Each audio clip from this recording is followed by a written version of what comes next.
Hey guys, Dr. Prometheus here. Welcome back to some more of our Black Ice playthrough as Germany. We are going to hit Operation Ursula, and we are going to bomb... Actually, no. Operation Rugen, and we are going to bomb the living hell out of it. So, Soviets accept the German-Soviet treaty.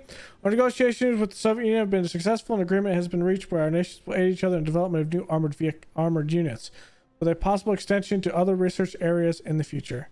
This tree will be a stepping stone to the future. So we get reduction in medium tank, and we get some research bonuses for tank tech. In Soviet Germany treaty, so we both have relations. We get a research slot, which is going to be a nice little bit of research. What about this one? This allows us to research stuff a hell of a lot faster, which is the first thing we're going to do. Improvement in tank design is going to be needed. With that in mind, I'm going to see if I can pounce through here.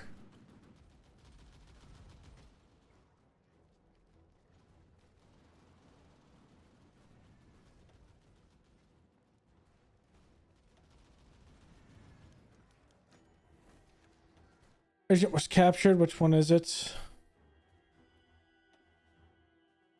Italy.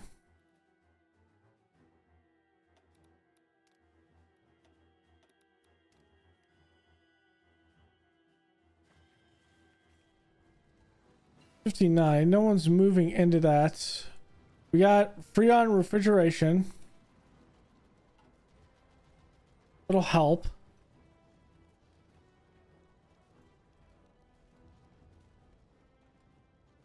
Asset materials is 37. I think we go into radio. Great communication. 100 days at this point. We can use it. We need to start actually making radios so we can put them in the divisions.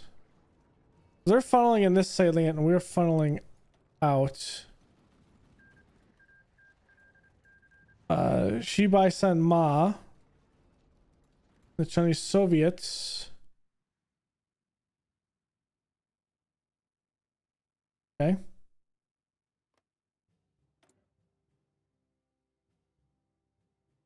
Just a straight truce. What Japan is doing. Japan physically at war at this point? No, it kicks off in 37, doesn't it? This is the border skirmishes, is what's going on.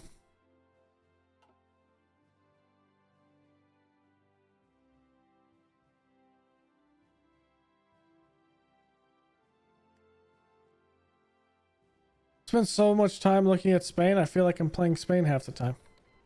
Our winter heating is done because it is March. It's a partisan unit. I don't know if we're going to be able to chop through that. Okay, so I had this trouble last time doing an exploratory game of this, and I was having issues cutting through the lines. Come back over here.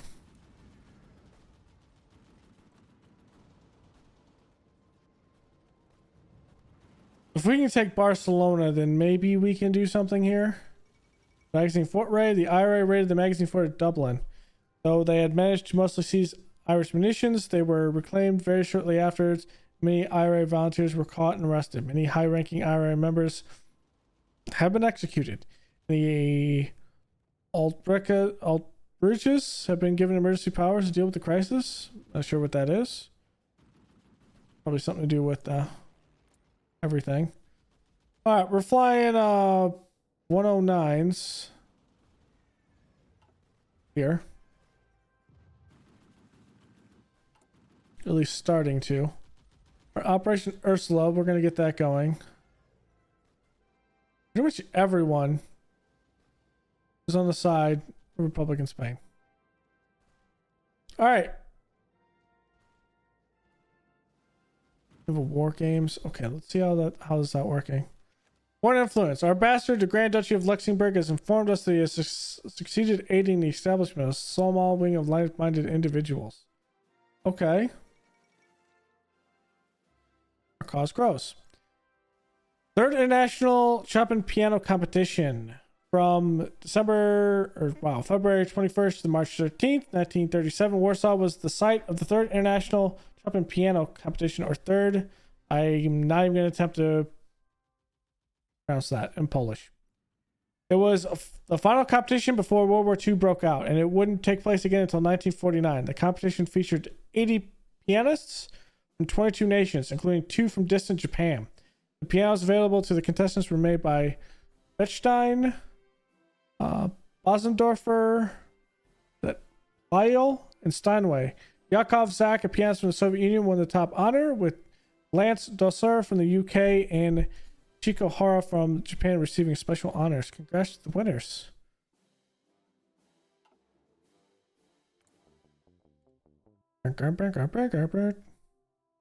Okay, it's gonna take us some time to get there.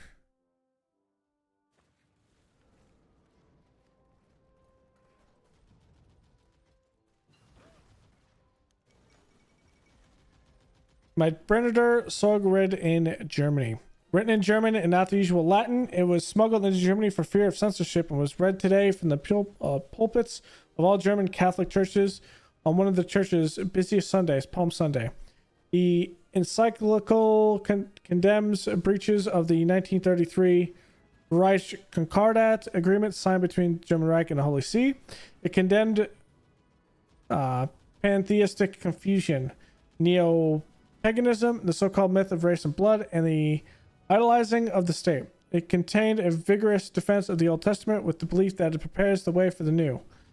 It states that race is a fundamental value of human community, which is necessary and honorable, but condemns the exaltation of race or the people or the state above their standard value to an ideologous level.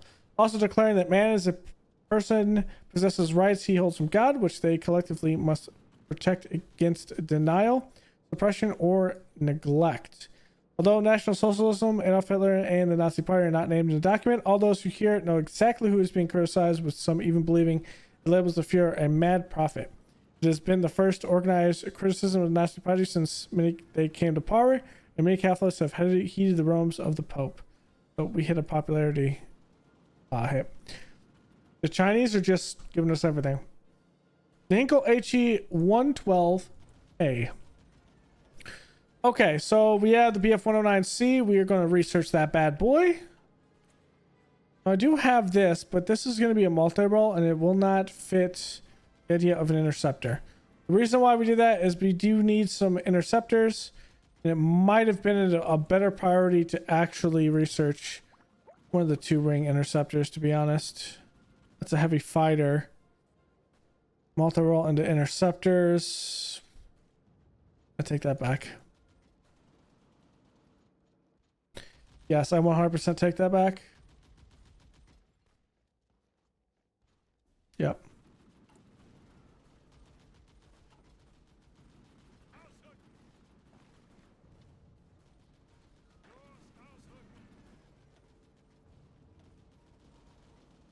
I need to hold this line now. We get reinforcements here.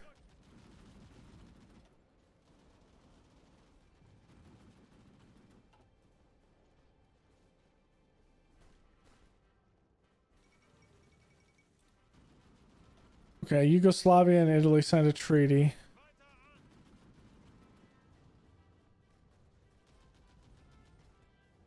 Should I counterattack this?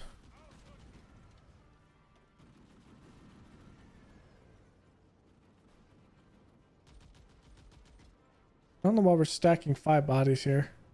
We're getting ready for an offensive, but I'm getting ready for an offensive here.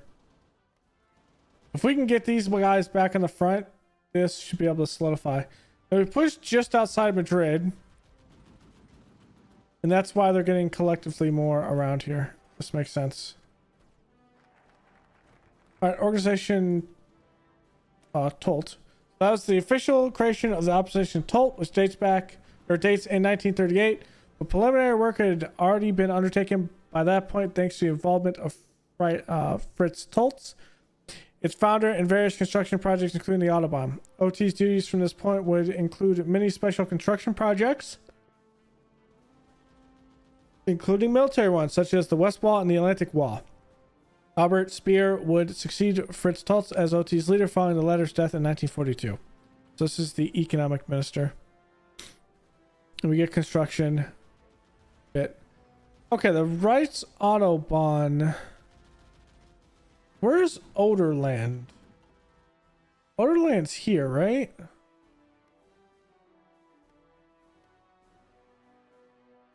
It is here. That might actually help us in the long run. It's 37, however...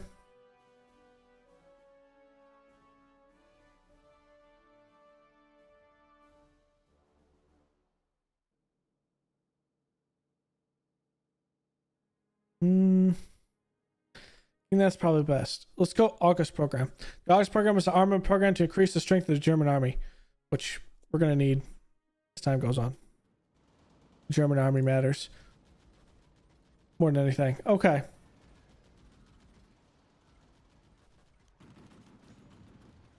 Okay, trade mission ad is good.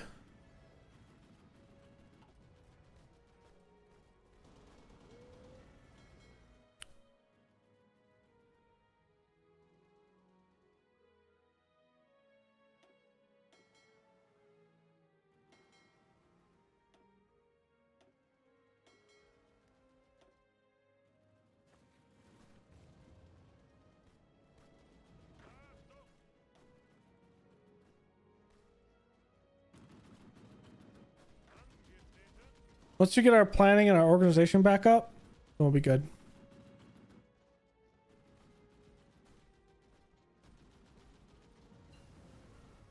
All right, we got dive bombing.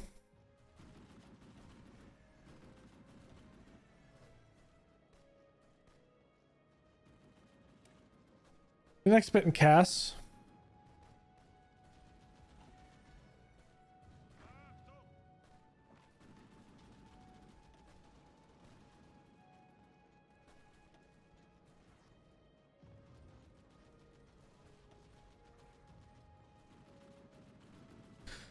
Okay, thank you. We're getting that support from across the river.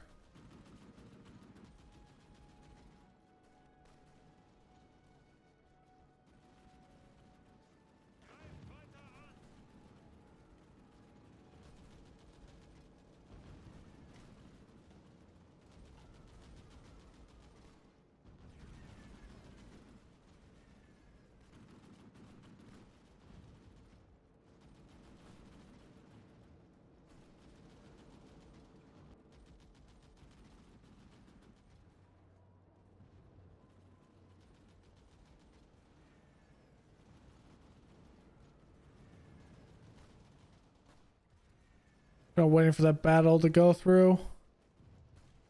Putting aside while I look some other stuff.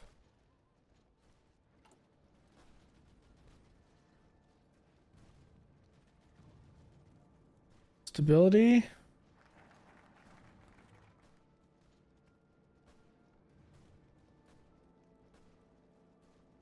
I could go stability.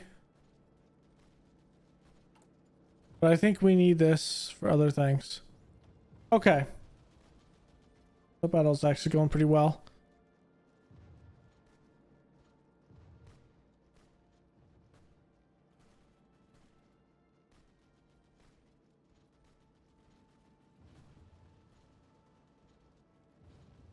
Okay, let's expand Opelwerk.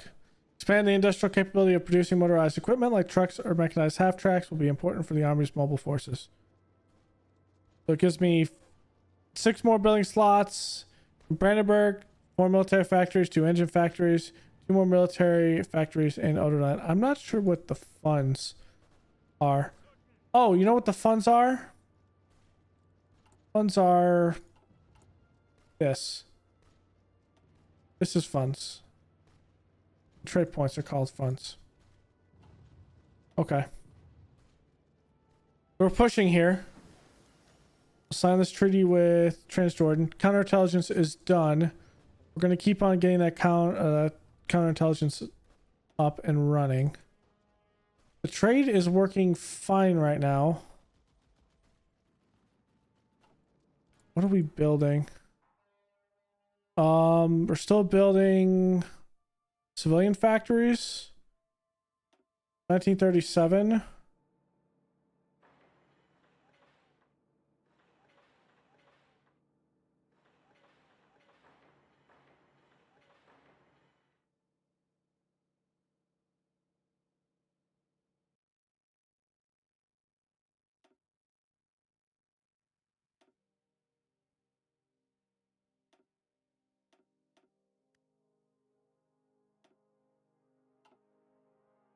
There we go. Keep on building stuff.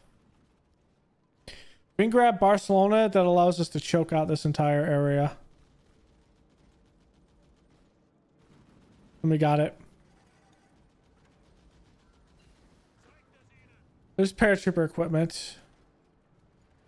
It's 1937. Let's grab... We're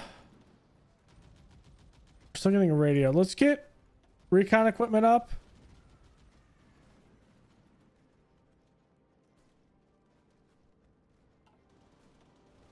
Actually, let's grab infantry weapons 1. Which will be what we need for the next bit. Okay, so that is the C done. D would be a year ahead. Let's grab this multi-role with the Hinkle 112B.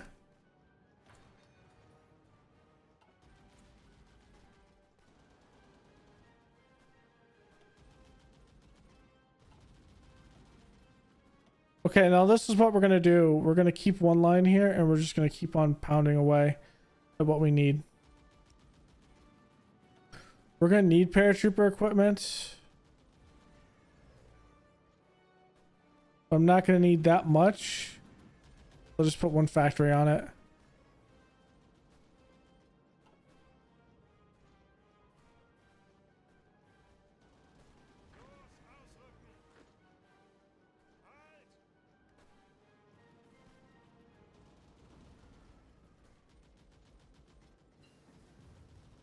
Improved machine tools, that's going to increase all of the outputs. It is 37. We're going to grab tool maintenance, and that's going to increase it as well. Efficiency gap, base, dockyard output, and factory repair speed. That is going to put about a bunch more in that as well. We can get this done. If we get this...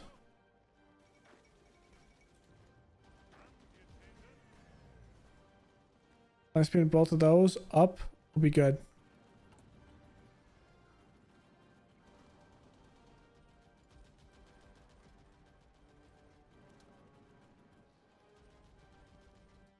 You know what I could do is this.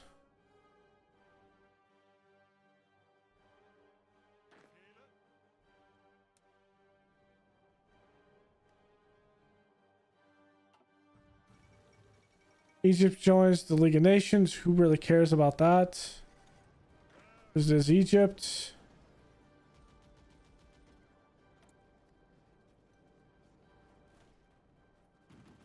Okay, we're gonna get Messerschmitts.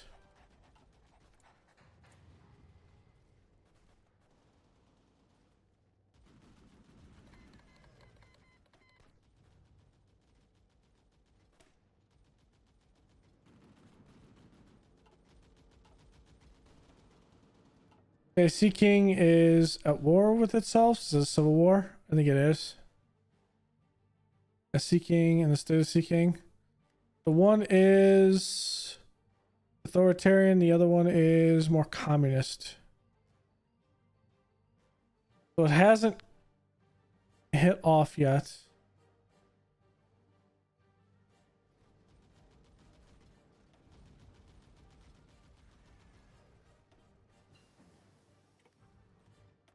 Attritional containment.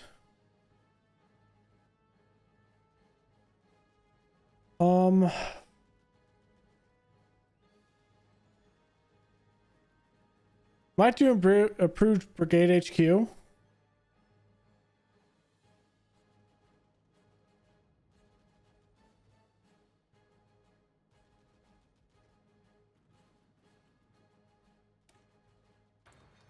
Having more organization is probably the better thing we can do. Decipher Poland is completely decrypt.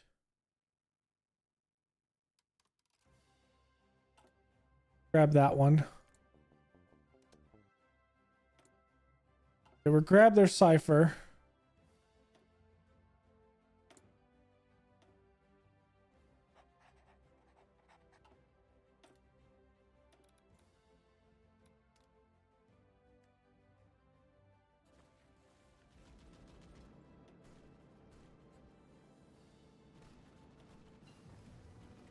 Oh, there's radio equipment. It's 38.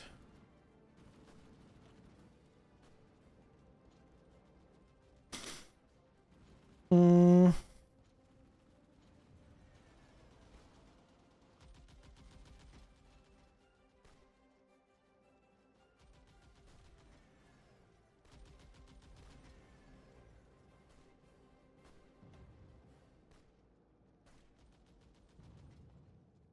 There's 37.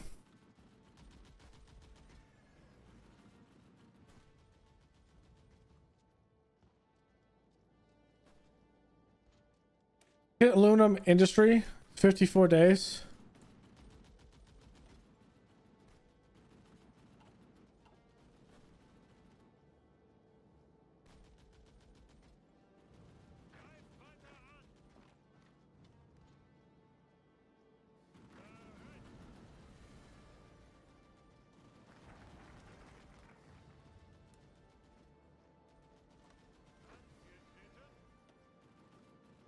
Okay, we'll strengthen the tank forces.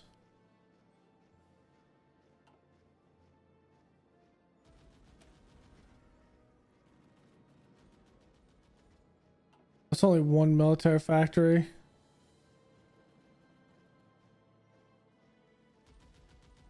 Factory output.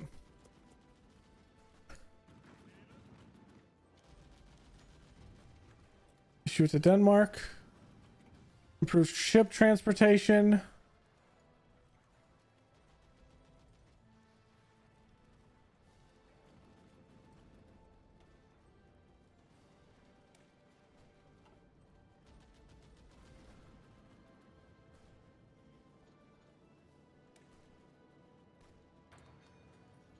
get that main battery. We're gonna need it. Okay, dispersed industry is done. Radio equipment. Whoops, I already have it down here. I'm gonna need 5 on radio equipment. Which means not enough on air, but I mean that'll be fine. It's 37. Let's see.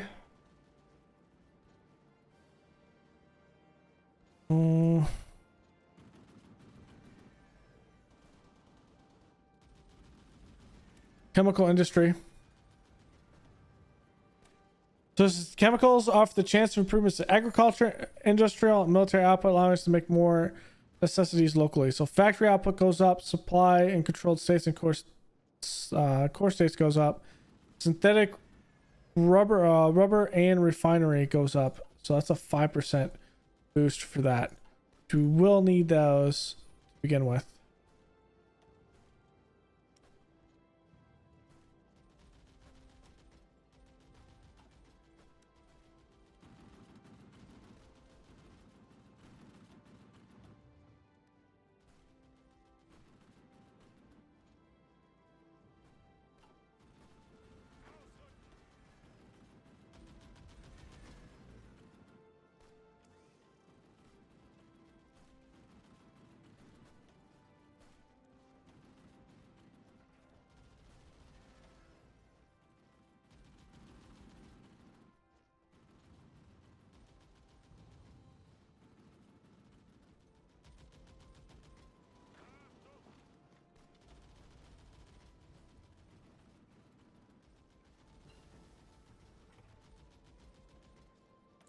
Okay, that's a Stuka done.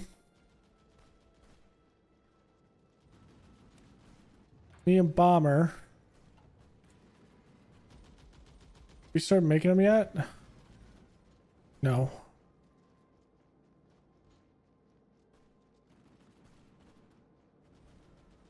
We'll make that C and one that we're waiting on. So with that in mind, we should just go to C's. Since that's not up yet.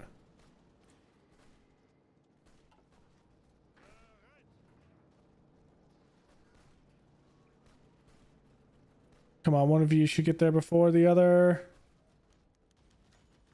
Nordic Baltic Economic Cooperation Agreement. Belgium, Denmark, Finland, Luxembourg, Norway, and the Netherlands, Sweden signed an agreement to develop commercial interchanges among themselves. The agreement was based on the principles expressed in the Oslo Protocol, December 22nd, 1930, and aimed to pursue collaboration among these countries in the economic sphere. The agreement was seen as a means of expanding economic exchanges and reducing barriers to trade.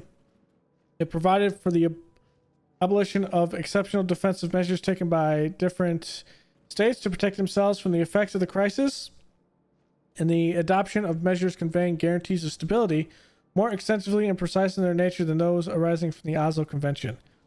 The signatories hoped that this agreement would contribute to the maintenance of peace in Europe. Trade will increase. I'm not sure if I can hold this. Actually, I can.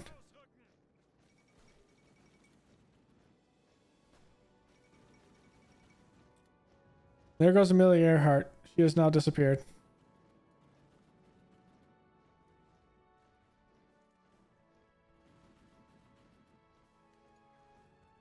Oh, hold on.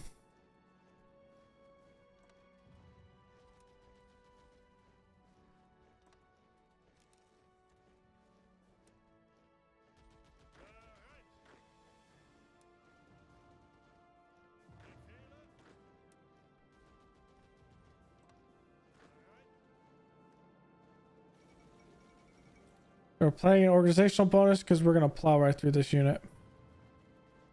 Or a couple of the units.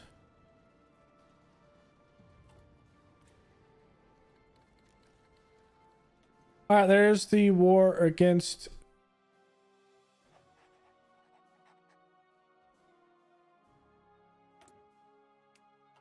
Need to commence that.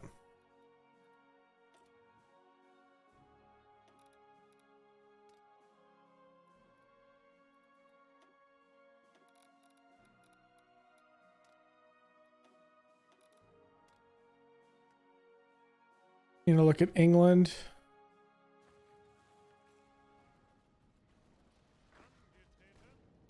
There it is. Okay, Bluish Malaya gets it. The Deutsche Abspit Front is done.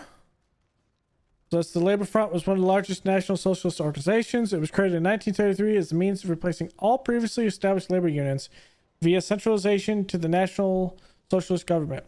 Headed by Robert Ley, its purpose is to provide benefits to its working class members in the form of high wages, employment security, and many leisure programs such as subsidized vacations, free tickets to concerts, and so on. This is the E, right? We are on the E. Are we on the E right now? D, that's for, no. Is there one for the D here?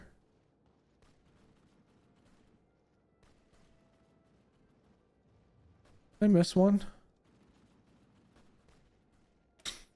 No. However,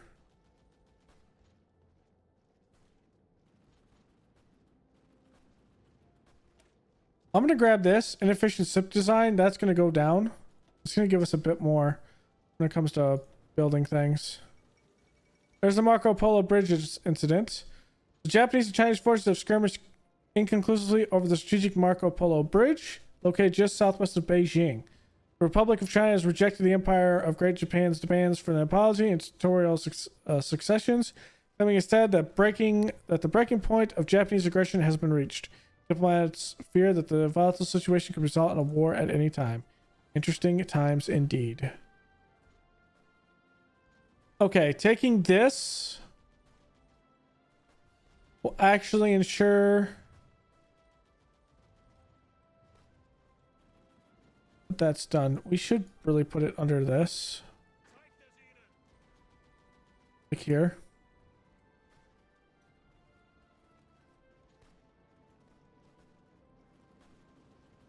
Okay, and then we're gonna take this, and then that should be the end of supply.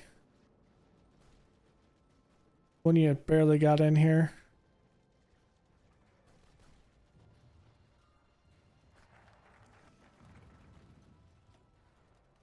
Alright, so that was the Shire Stad Plan. Replacement Ship Construction Program was a plan approved by the Reichstag in 1932. The program called for two separate production phases. The first from 1930 to 1936 and the second from 1936 to 1943. The latter phase was secretly intended to break the Versailles restrictions. So this gives us 2 more naval dockyards with building slots, another capital shipyard, fire control. Wow, we didn't need to hard research that. And modify inefficient ship design goes down.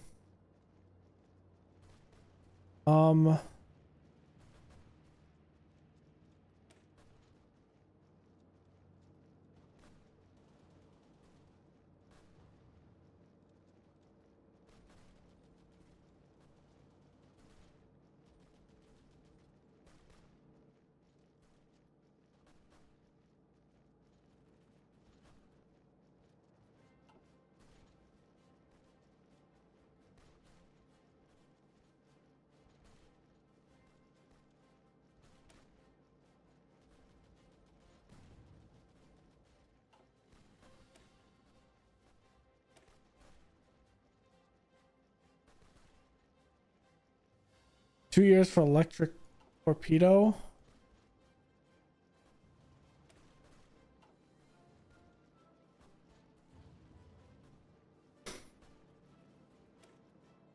Let's grab that. That'll give me more resources.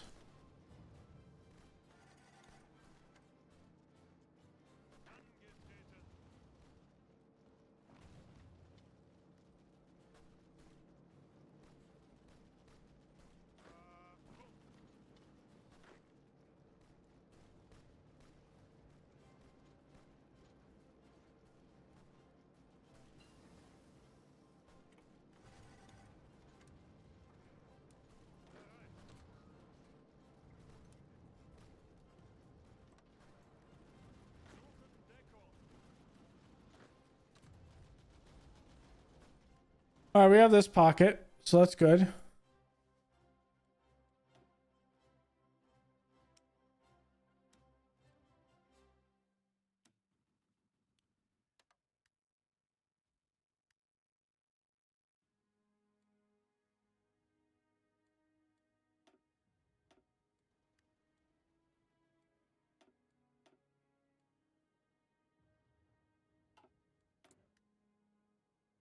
Okay.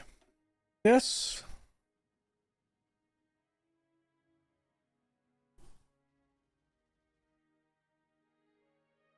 Factory output 1938.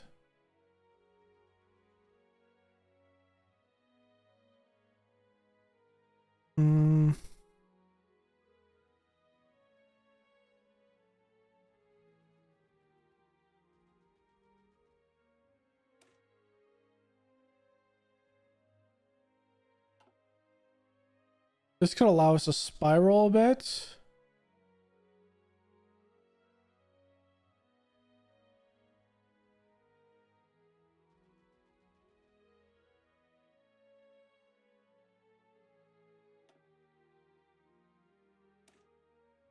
I think we need to get construction too.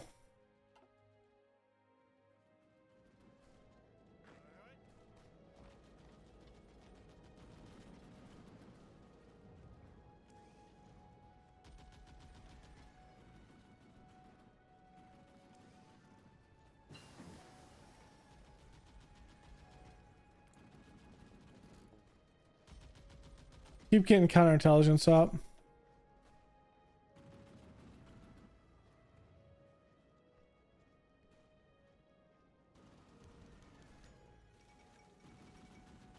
Okay. El Salvador has left the League of Nations. All right, Goering's 4-year plan. Going for your plan. Okay, yeah, we've kind of already did this. So start the second year. Civilian to military factory conversion cost goes up. Factory output takes a hit. But infrastructure, airbase, military factories goes up. Air assembly plants and railways. Okay.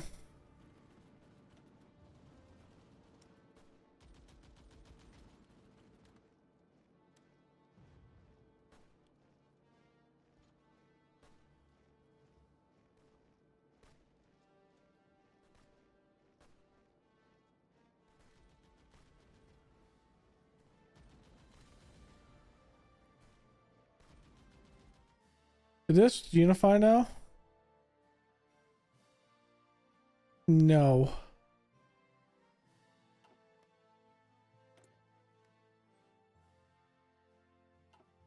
Doesn't actually unify. Okay, that's interesting.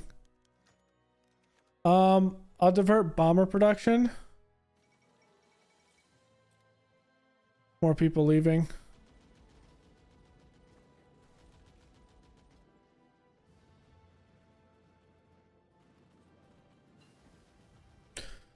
Okay.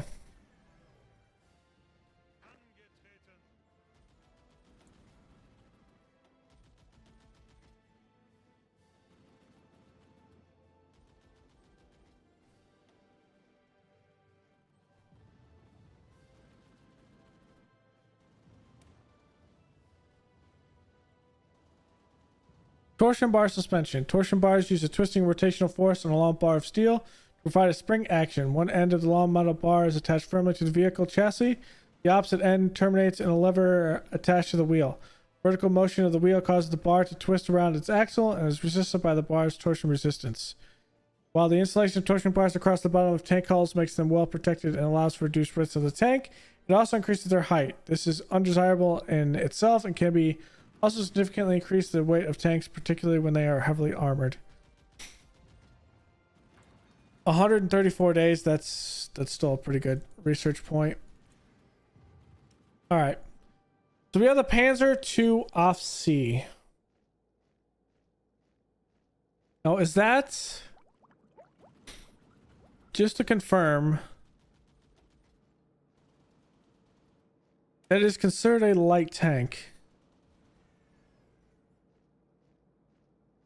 So I'm going to convert the B over to that.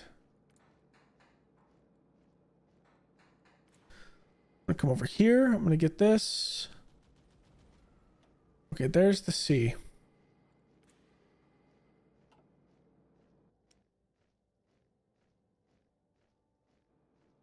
So the B is done.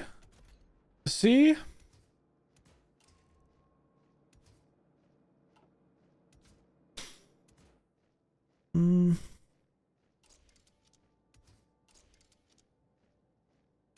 C has to have an autocannon.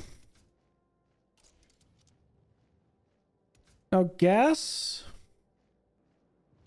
10.34.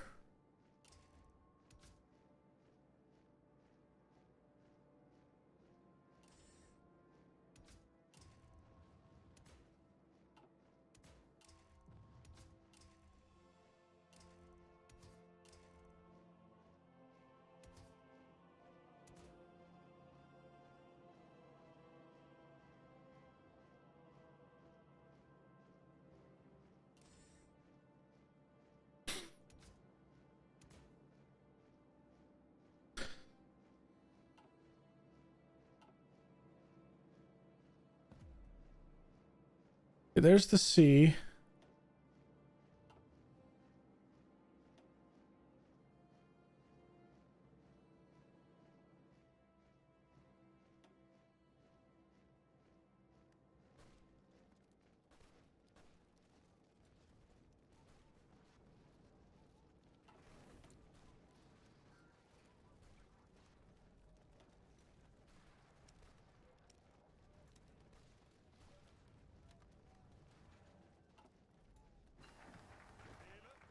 Reichswerk, Hermann Göring.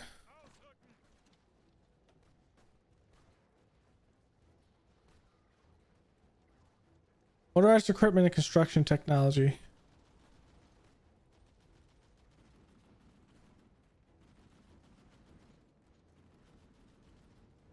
Then we start going through actual good stuff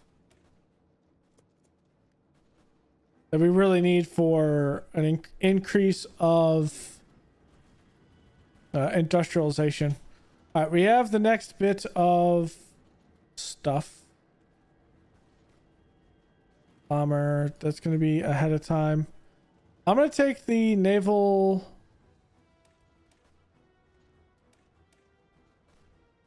This naval bomber, Honor 22, and switch out of naval bombers. 11B. The E.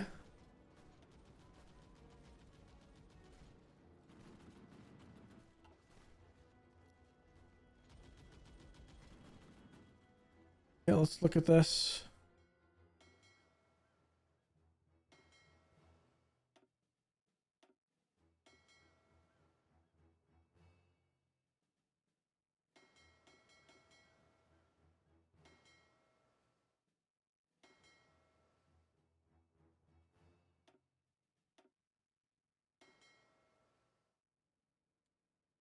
Okay.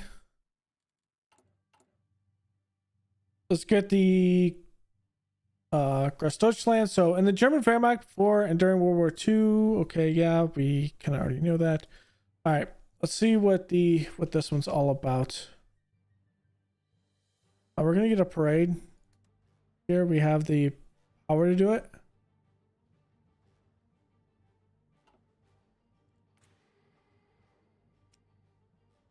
Oh, it's this.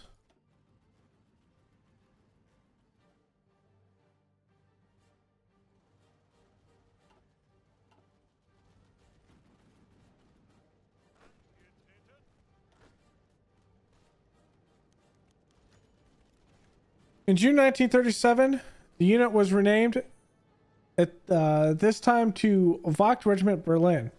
The recruitment system was reworked with postings no longer on divisional lines, but instead individual soldiers were posted to the unit for 6-month tours of duty. A supply company was also added to the regiment's order of battle. In World War I, Germany had been more of a political concept than a nation. And most divisions were still named for the region: Saxon, Prussian, Bavarian, Baden. Under the NASDAP, the country had been fully united as a true Deutschland, but this was only part of the party's plans for a greater Germany, encompassing all Germanic peoples under one banner and with its capital in Berlin, to be renamed Germania. It was to become the Infantry Regiment Großdeutschland. The Wacht Regiment Berlin provided escorts and guards of honor for state visits, conferences, and the Olympic Games. Formed Wacht Regiment Berlin.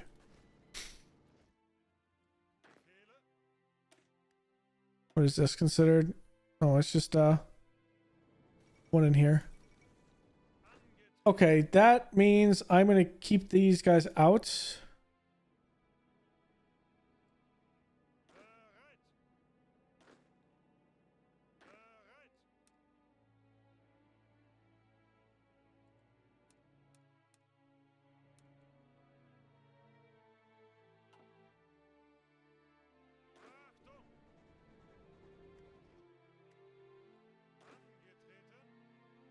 Storage.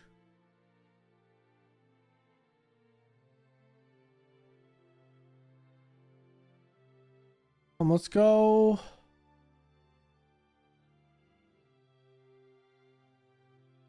Bauxite for the storage.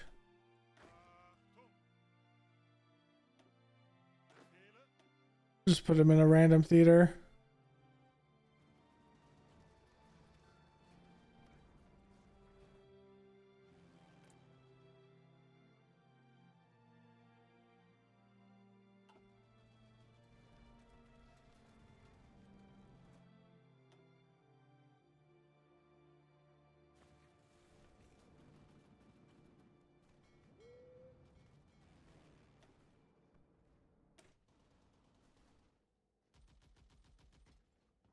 Yeah, most of them is okay. Most of us are new pilots.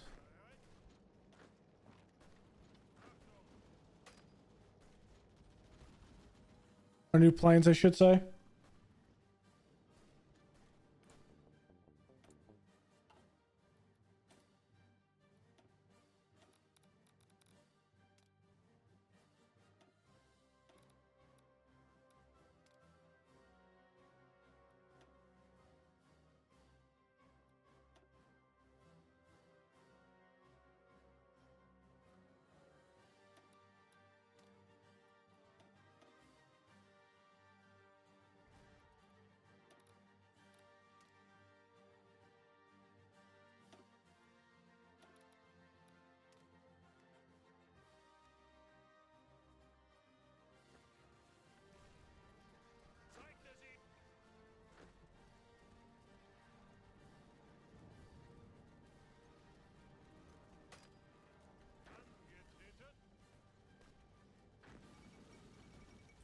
London Conference. Whoops, I didn't even read that.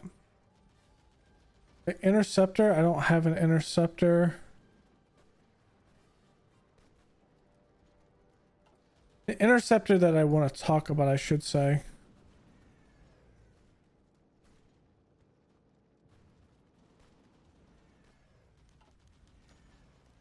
Neon Conference held in Switzerland to address Italian attacking on international shipping. Has Italy gone too far with the unrestricted submarine warfare, or should we let it slide?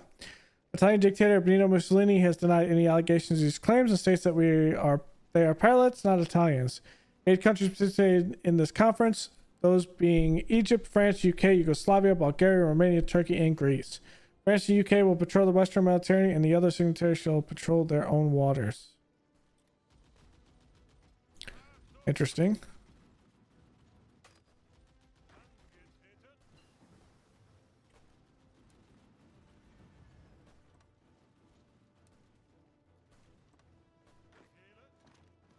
Out of here, we're taking attrition.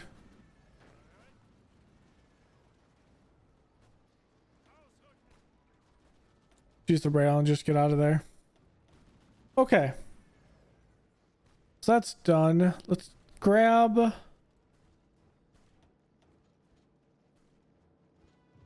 37. I want radar detection at this point. More volunteers, so we get 50 manpower.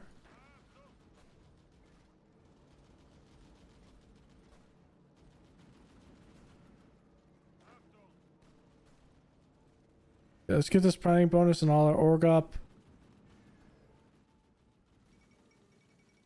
Fall of Beijing. After intense fighting, the garrison of Beijing Tianjin yesterday officially surrendered to the Japanese army. The offense first was concentrated on Nanyang barracks, with a secondary attack on Bayonne north of Beijing. Soldiers from both sides fought with great determination and positions changed hands several times. In the end, the outcome was severely altered by Chinese traitor Yu Guopan, who replayed Chinese troop deployments and plans for a counteroffensive to the Japanese. There's an ambush near Tuanhe. Probably mispronouncing that. The Japanese managed to destroy numerous Chinese regiments. The Nanyang barracks was surrounded by a brick wall, and the first line of Chinese defense was set right outside it. At dawn, Japanese artillery turned the brick wall into debris. The soldiers from the 3rd Battalion, CGA 1st Infantry Regiment, under the command of Ichiki, charged into the weakness spot of the Chinese line, where student soldiers were positioned. The regiment included 1,700 students from local universities and high schools who were receiving military training at the time. Mostly teenagers, they had been given their rifles a few hours earlier. The Japanese, thinking that they could capture the barracks easily, they were greatly surprised by their opponent's dogged determination later in the fight. As the Japanese poured into Chinese trenches, a hand-to-hand melee broke out between the opposing forces. The students fought desperately, but were no match for the Japanese soldiers, who were masters of close combat. Although the Chinese managed to hold their positions with great determination, the cost was devastating. The student soldiers lost 10 of their number for every Japanese soldier killed or wounded. The tremendous sacrifice of the Chinese students stopped the Japanese only for a few hours. With the stronghold of Nanyang lost, General Song acknowledged that the battle was as good as lost and any further resistance would be futile.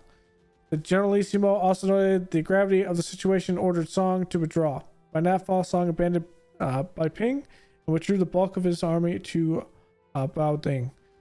Beijing Tongshin has fallen to the Japanese soldiers of the Kuomintang army. So let's see where that is. Okay. Japan is okay, putting them to the sword. I did not think that would be as effective as it should be, but okay. Waiting for our planning bonus here.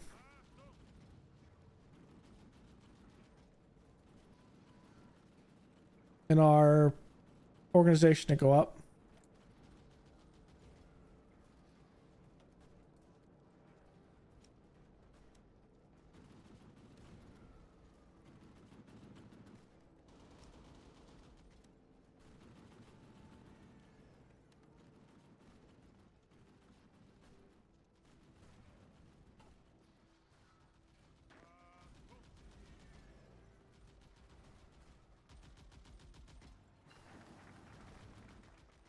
Okay. So that was on the 5th of June, 1931. Constantine Hurl became the head of the Free Villager Arbeid Danst, the FAD, where it's hard. A state-sponsored voluntary labor organization that provided services to civic and agricultural construction projects. 11th of July 1934, Hurl renamed it to the Reichsarbeitsdienst, and in 1935, young Germans were obliged to serve in the RAD. During wartime, its members will serve as excellent auxiliary forces for the Wehrmacht. So that gave us a couple of good things. Now, what we're going to do is I'm going to come over here. Those are the E's. We don't really need that right now.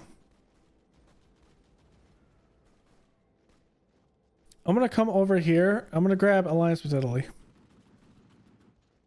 The Italians must be maybe untrustworthy, but they proved in the Great War, or as they proved in the Great War, but Mussolini's fascist movement have shown that there is hope for Italy yet. Surely Germany only stands to gain by allying with Italy, does it not?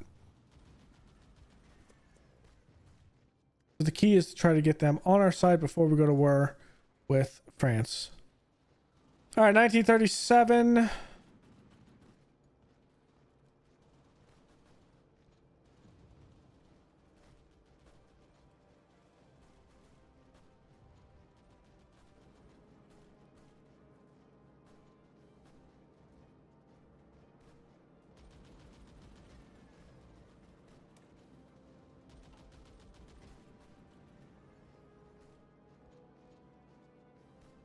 General Plastics.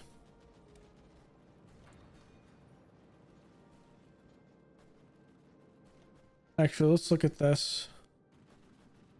Nope, computing. I'm behind on research.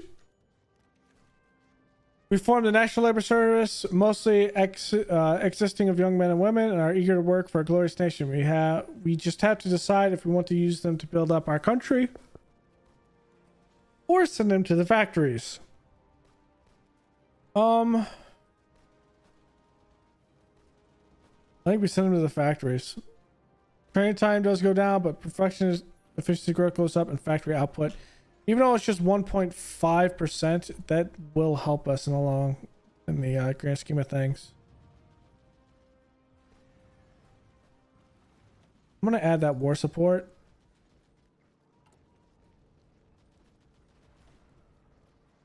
Heavy aircraft.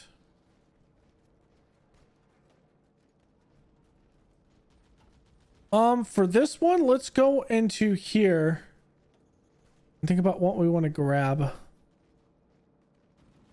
Armor, division rate.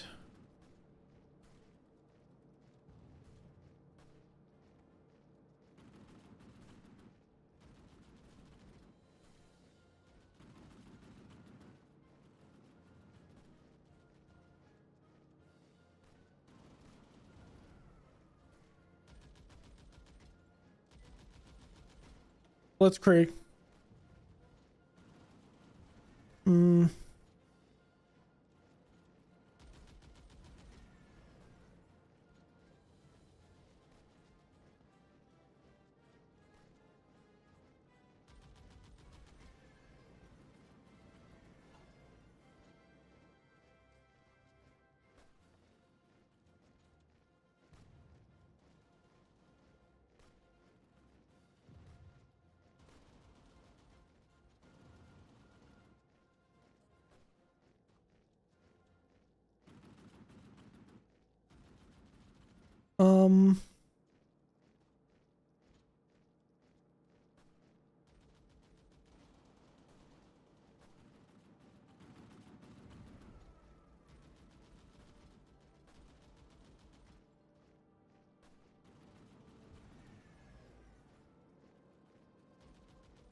Centralized control.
Let's just go over here and get this playing bonus.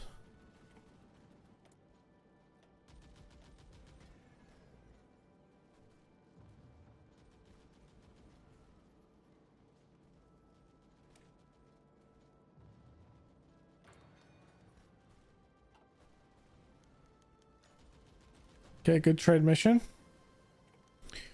Infantry. Which we want this.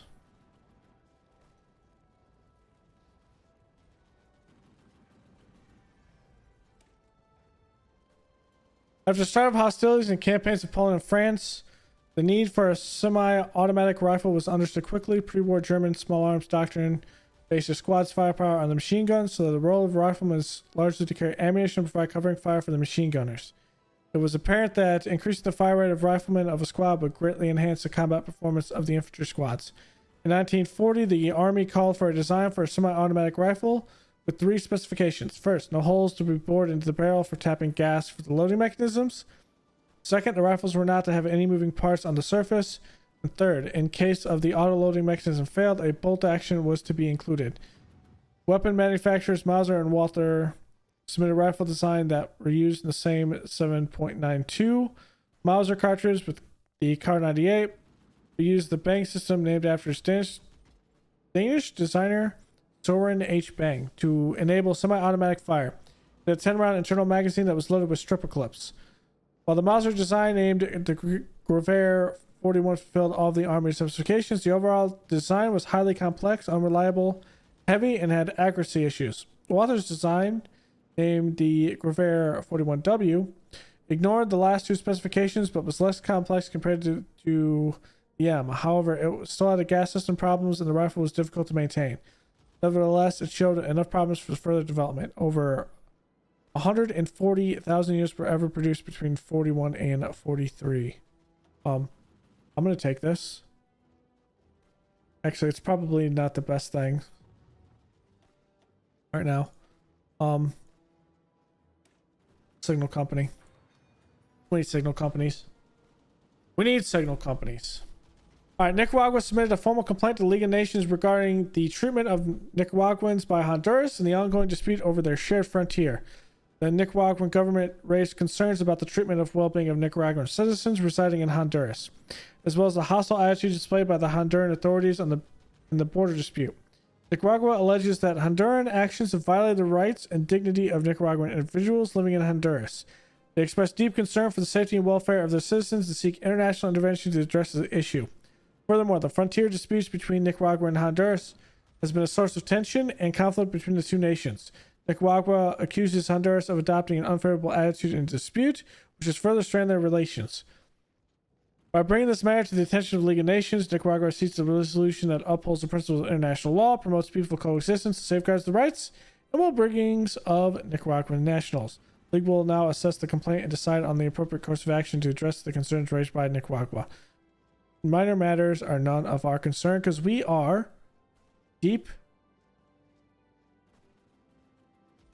into Spain right now. We got other things to worry about. All right, if we can take Barcelona, then we'll be just good. Wow.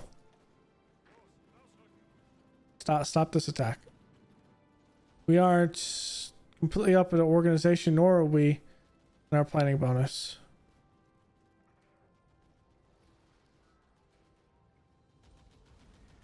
So let's wait. All right, motorized the 29th. Following Nicaragua's complaint to the League of Nations about the treatment of Nicaraguans and frontier dispute with Honduras, the United States, Costa Rica, and Venezuela stepped forward to offer their mediation services. Recognizing the importance of finding a peaceful resolution to the boundary controversy, these countries extend their support to facilitate a Pacific solution between Nicaragua and Honduras. The United States, Costa Rica, and Venezuela expressed their commitment to promoting diplomacy and dialogue as a means of resolving disputes. With a genuine interest in regional stability and the well-being of the involved nations, they believe that mediation can contribute to a peaceful settlement that respects the rights and interests of both parties. Offering their services as mediators, the U.S., Costa Rica, and Venezuela aim to create a conducive environment for constructive negotiations. Their intervention seeks to foster open communication, mutual understanding, and the exploration of potential compromises to bring about a satisfactory resolution to the boundary controversy. The international community, including a League of Nations, will closely monitor and the progress of the mediation efforts, hoping for a positive and peaceful resolution that promotes stability and good relations between Nicaragua and Honduras. Minor matters aren't our concern, but we do want to pay attention to them. All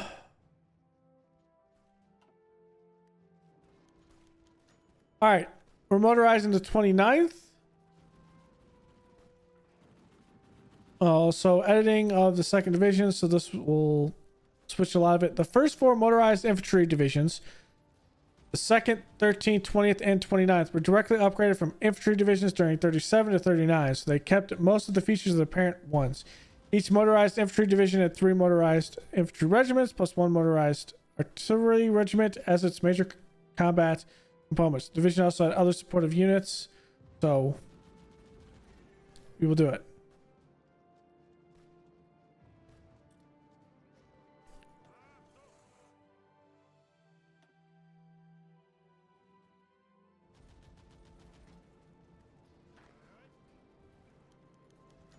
Communist coup in Ecuador.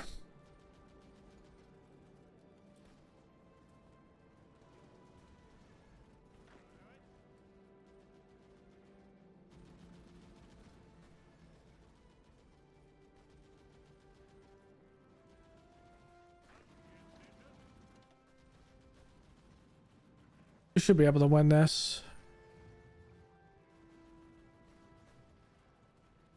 These units should die as they're coming in there, which will make it easier.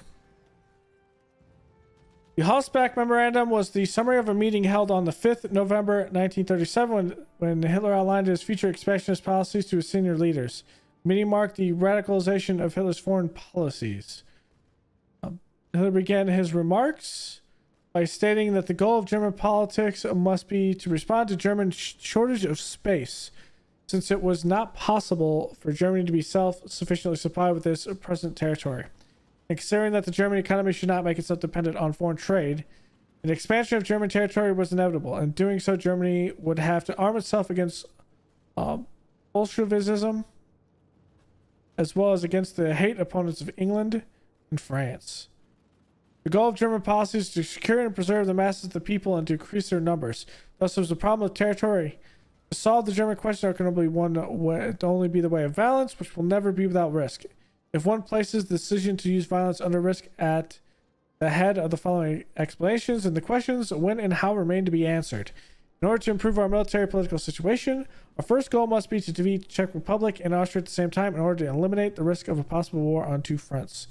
Besides Hitler and Hosbeck, the meeting was attended by Baron Constantin von Neurath, who's the foreign minister, Field Marshal Werner von Blumberg, who's the foreign minister, General Werner von Freisch, who's the army commander, Admiral Erich Rieder, who's the Kriegsmarine commander, and Hermann Göring, the Luftwaffe commander. We must prepare for the inevitable.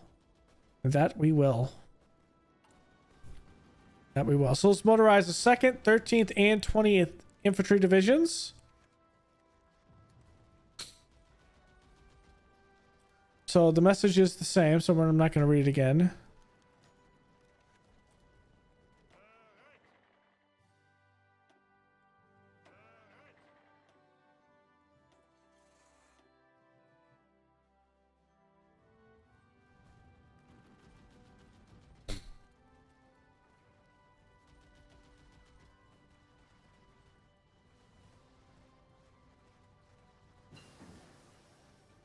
Okay, there's the counterintelligence.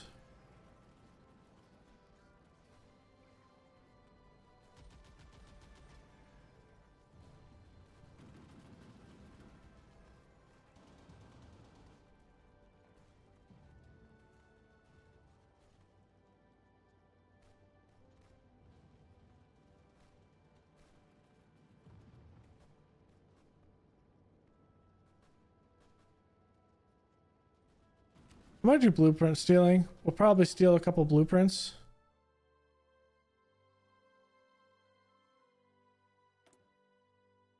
Let's go with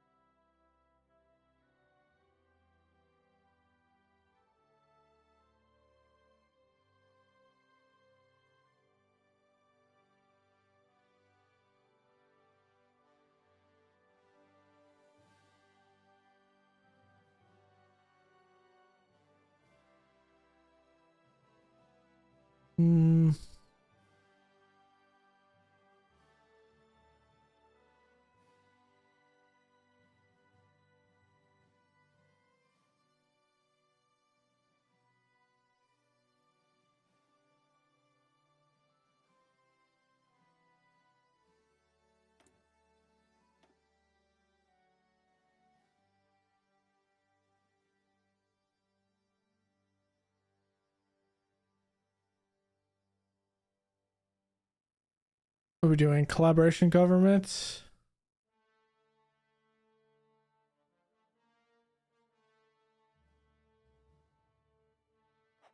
Let's do that.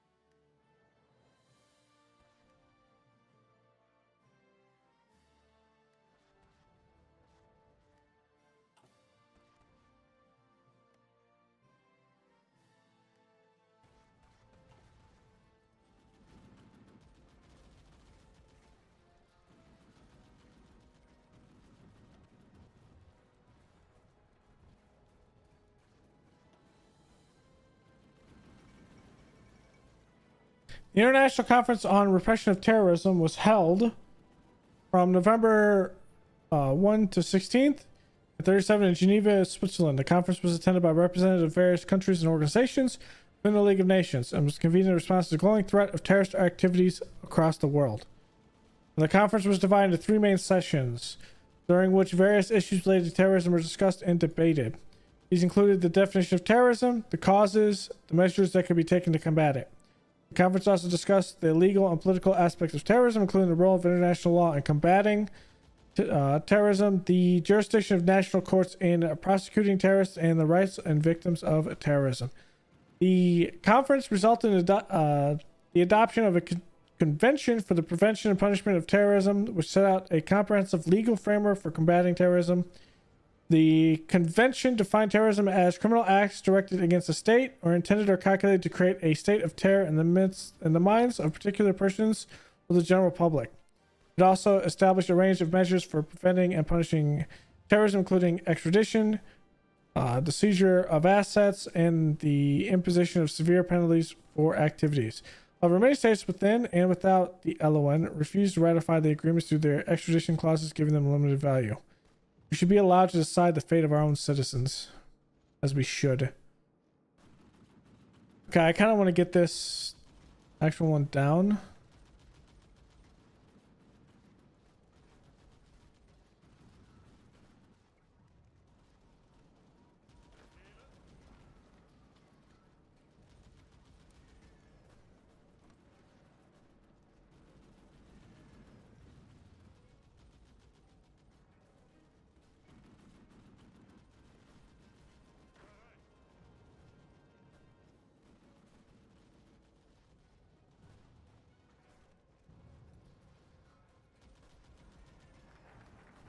Oh, there's alliance with Italy.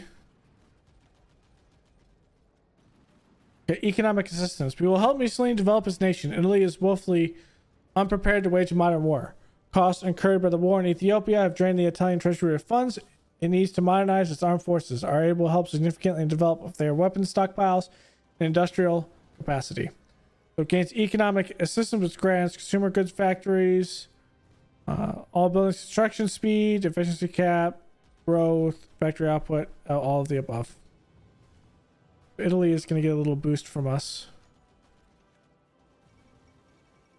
Oh no, the Hindenburg disaster and radar detection.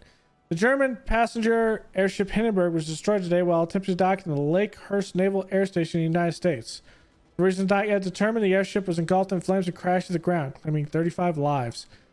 Due to the scarcity and expense of helium and the U.S. ban on exporting it, the Hindenburg, like all German passenger airships, was ultimately engineered to use hydrogen, which provides greater lift but also flammable. With public faith shaken by this disaster and the rise of much faster passenger aircraft, this could spell the end of the era of airships, of the humanity. Imagine if they had actually just used hydrogen.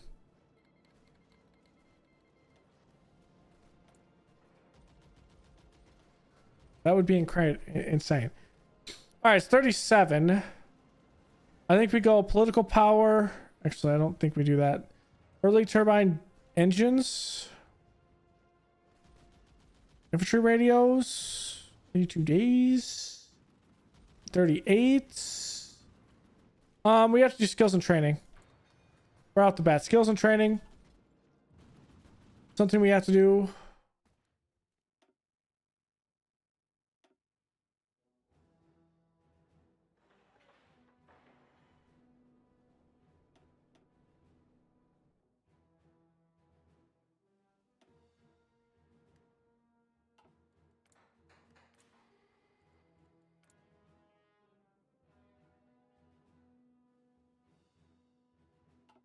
We're putting as much as we can into building factories.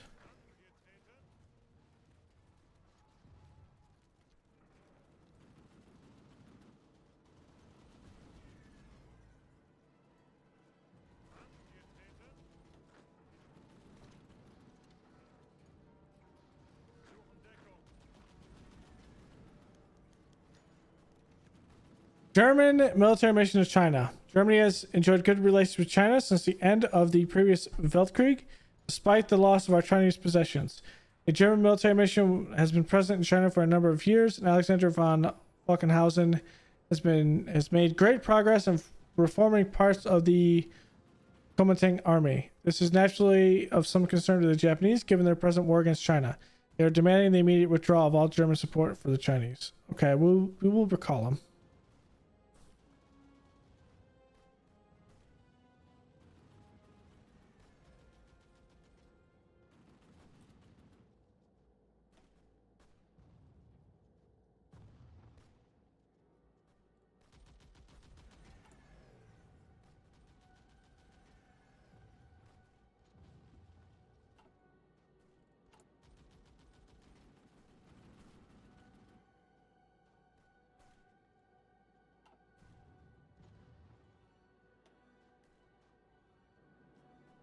Okay, one of them is about to go down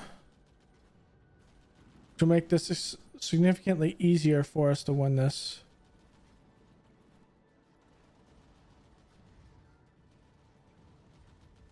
Okay, there's only 2 left here.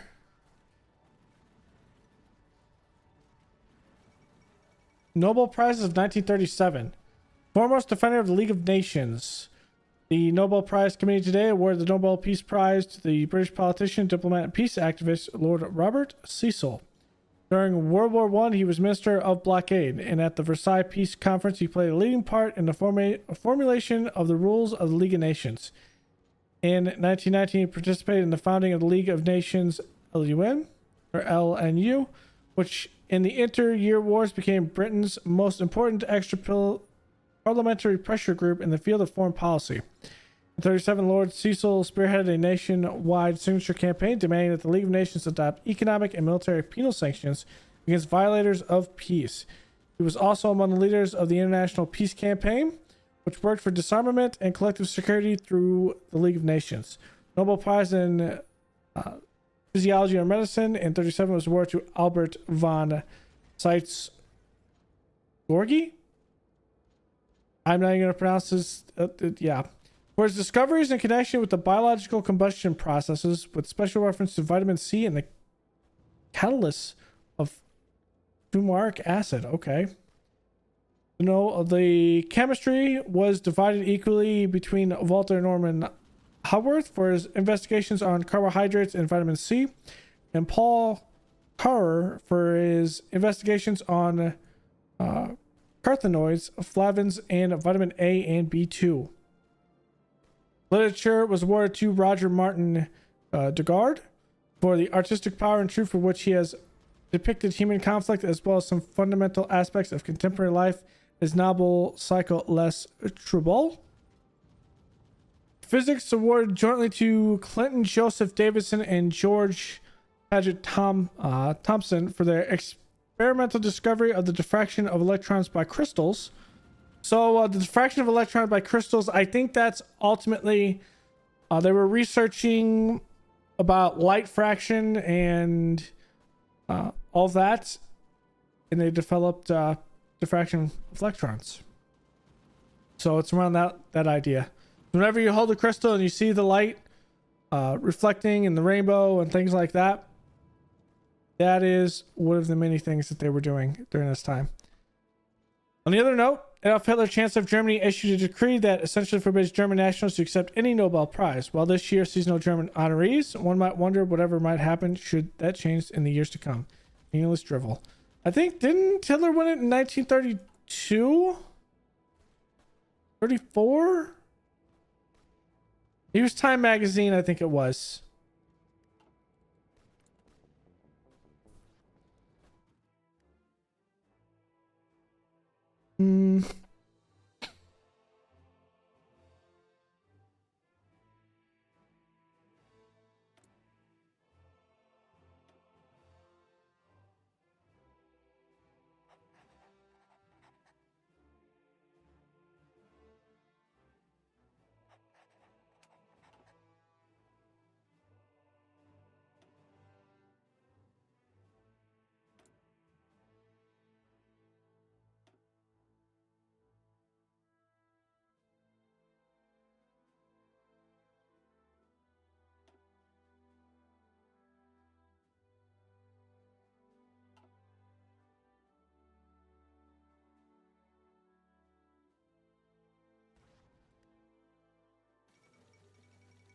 Italy storms out of the league. Italy left League of Nations on Saturday. The decision to take this step was announced in theatrical fashion to 100,000 persons in the Piazza di Venezia in Rome last night. In a declamatory speech, Signor Mussolini explained the withdrawal and in doing so attacked the league. He repeatedly appealed to the crowd, which cheered and groaned at appropriate moments. Referring to the league's imposition of sanctions against Italy during the Abyssinian War, Mussolini declared that Italy would never forget this shameful attempt at the strangulation of the Italian people, for which reparation had never been made. It is grotesque, he said, to believe that pressure was exerted on us to decide. Our comrades of the Berlin-Tokyo axis have shown absolute discretion. There is no undue concern in Britain about the Italian decision, which was expected. In fact, the dictator's speech, which followed a meeting of the Fascist Ground Council, made less impression than had been anticipated, as it had been believed that he might have announced other decisions calculated more to complicate the international situation. Apparently, Germany had previously been informed of the decision, for the newspapers in Berlin wholeheartedly agreed with it. They are finally seeing the capitalists for the fools that they are. Thank you for the political power. It's only 5, but I like it. If we can get a situation where we don't have anything going on, I want to look at this. We need to get into the civilian administration. Okay, bomber production, but we're not really making bombers, so I don't really have to worry about that.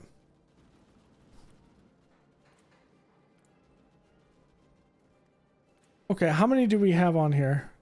1, 2, 3, 4.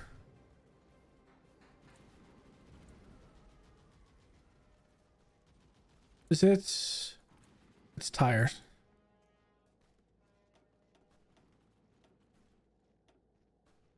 There's 4.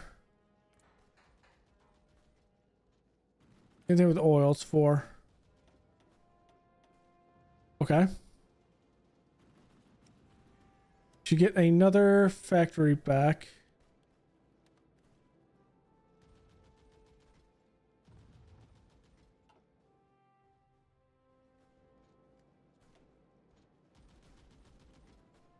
Okay, Barcelona has fallen. I think if we get this done, all of these troops could be used to essentially get what I need to. There's the Hinkle 112B, which is this. I really just need to take that. I'm gonna get the D here. 109D.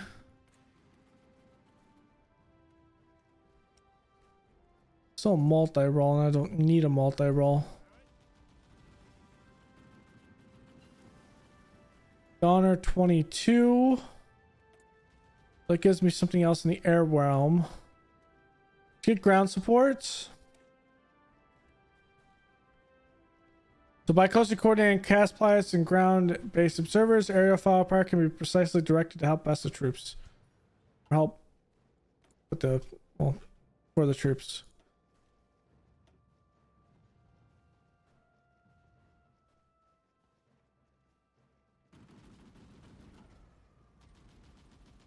How many are we getting of horse transports?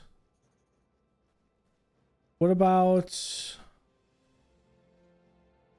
Okay, we need to boost armored cars once we're good with military factories.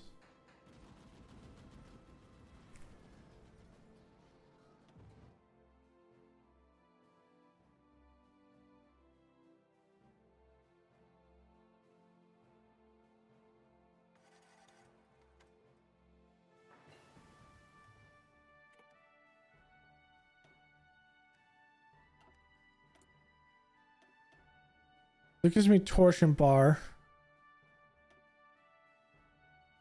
1938. Let's get the Panzer IV.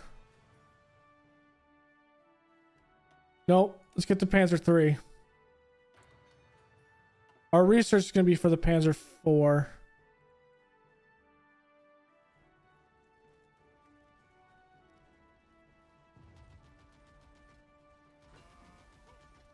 Alright, improved tank designs.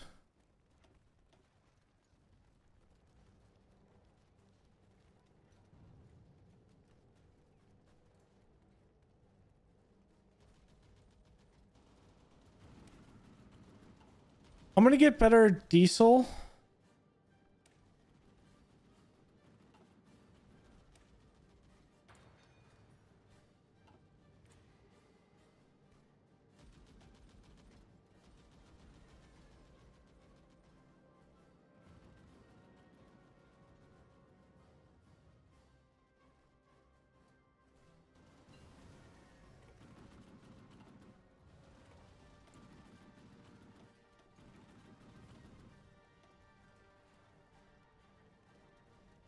I need recon equipment.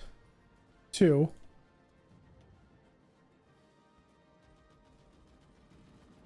We'll take interwar large cruiser.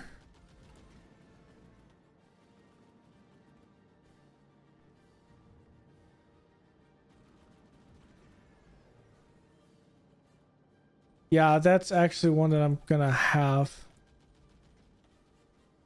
You know what I'm gonna do?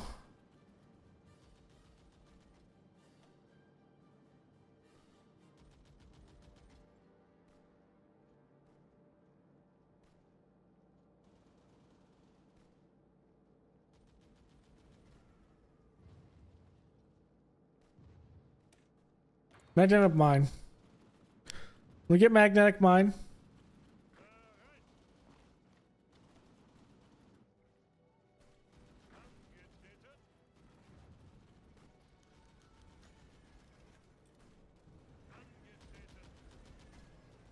It is 15 divisions here.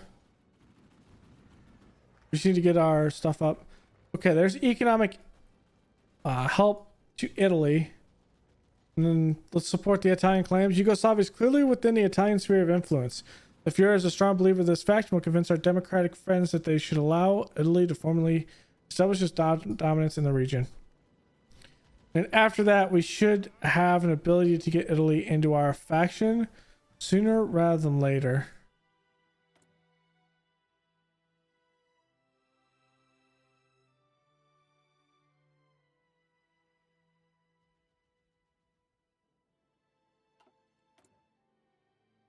Okay, all-purpose slots. Come over here. We need radios. The infantry.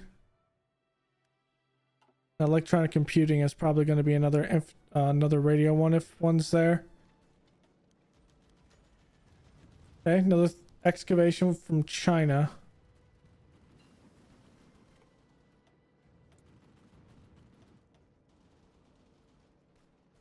Signals intelligence. Research speed. Last research speed.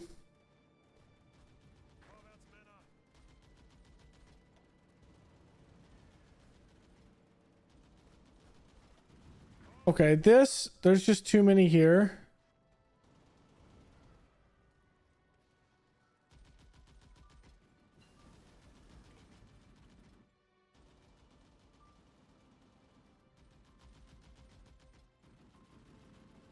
Let's look at this from an attacking standpoint.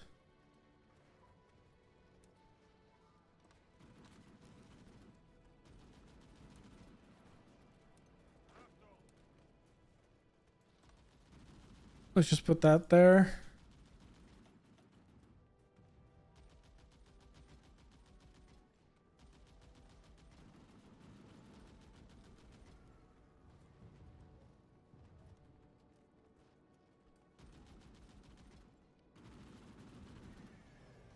For 100.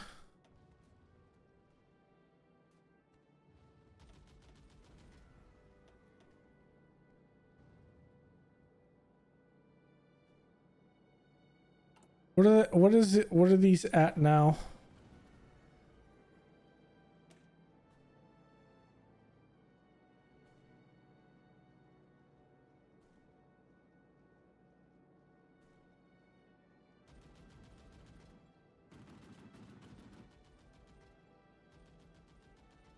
Goes off average.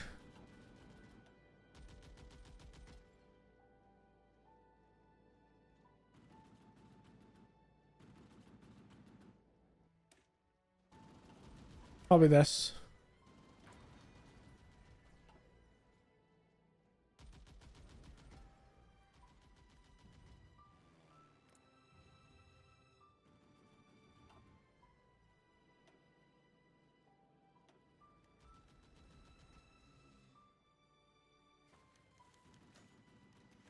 In response to the reservations at the Hospec conference, Hitler tightened his control of the military foreign policy making apparatus by removing those who were out of touch with his policy. On 4 February 38, Neurath was sacked as foreign minister during the Bloomberg-Fritsch affair. He felt his office was marginalized, was not in favor of Hitler's aggressive war plans because he felt Germany needed more time to rearm, which were detailed in the Hospec memorandum of 5 November 37. He was succeeded by Hakim von Ribbentrop, but remained in government as a minister without portfolio. To allay the concerns that his removal would have caused internationally, he was also named as president of the Privy Cabinet Council, a purported super cabinet to advise Hitler on foreign affairs. On paper, it appeared that North had been promoted. However, this body only existed on paper. Replaced it with von Ribbentrop. Is North actually good or bad?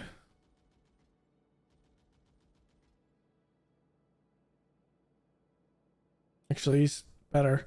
Bloomberg-Fritsch affair. Scandalous information has come to light on 2 high-ranking Wehrmacht officers. Reichsm Minister of War, Werber von Bloomberg, has recently married a woman of an unsavory past. At the same time, Hermann Goering has threatened Supreme Commander Werner von Fritsch with publicizing more damaging accusations, backed with evidence compiled by Renard Heydrich. Bloomberg has offered his resignation to protect his family and preserve the honor of the military. Fritsch, too, has claimed he will step down, recommending Walter von Bruchitz as his replacement. Okay. Are any of these guys here? Any of you guys here? No. They're in. Fritsch is there.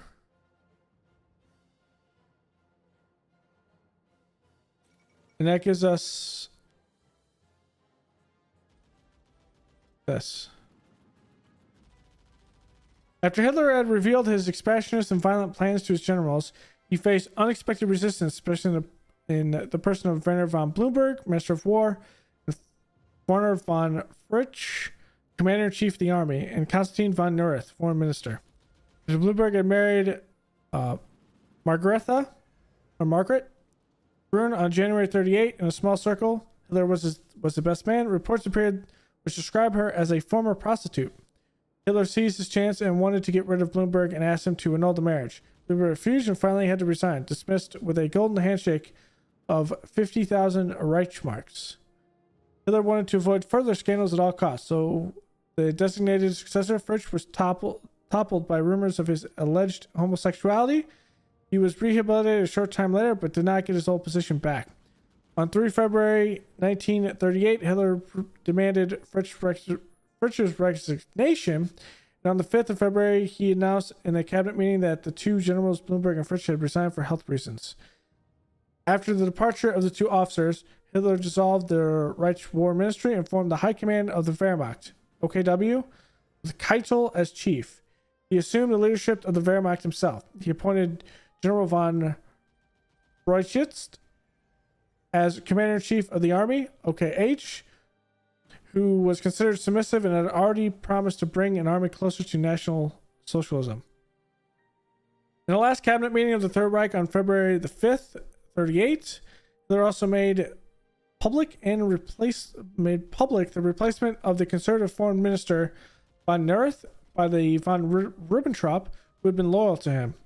In this context, the important ambassadorial post of Tokyo, Herbert von Dirksen, Vienna, Franz von Papen, in Rome, Ulrich von Hassel, were also newly filled. In addition, the Minister of Economics, Hjalmar Schott, was replaced by Walter Funk.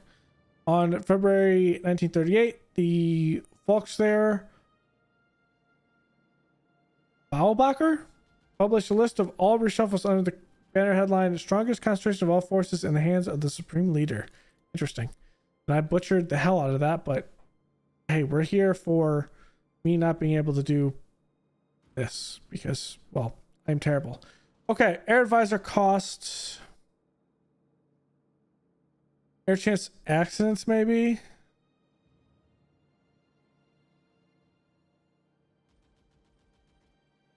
Yeah, I think we go air chest accidents.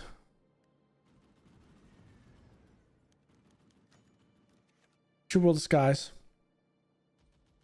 Designed by Heinrich Falk, the FW-61 is often considered the first practical functional helicopter. Okay, I did not know about this.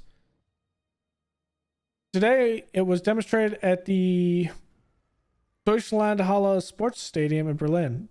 It then set several records for altitude, speed, and flight duration, also breaking the previous altitude record of 605 meters by a Soviet-built single-lift rotor helicopter going a whopping 3,427 meters. That is cool. Helicopters. There's a Soviet tank division here. There's no way in hell we're going to penetrate that.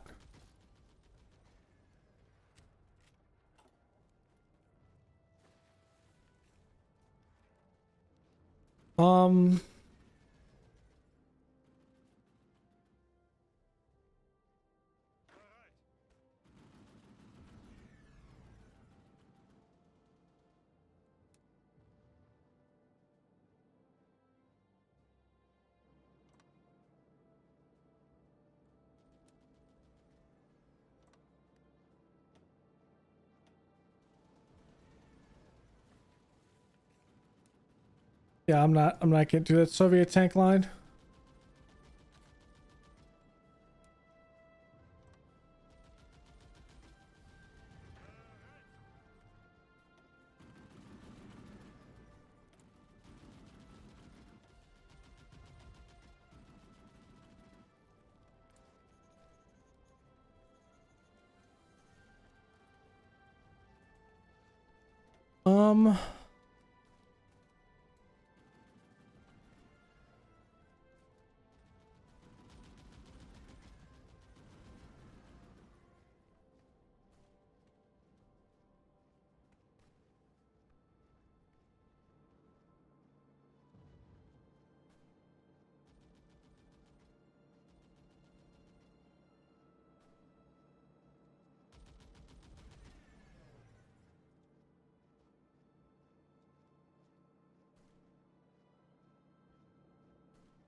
It is 38.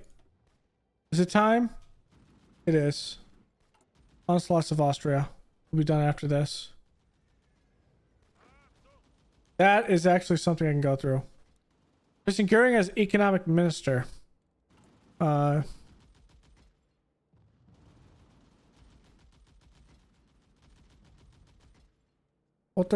isn't Walter Funk here?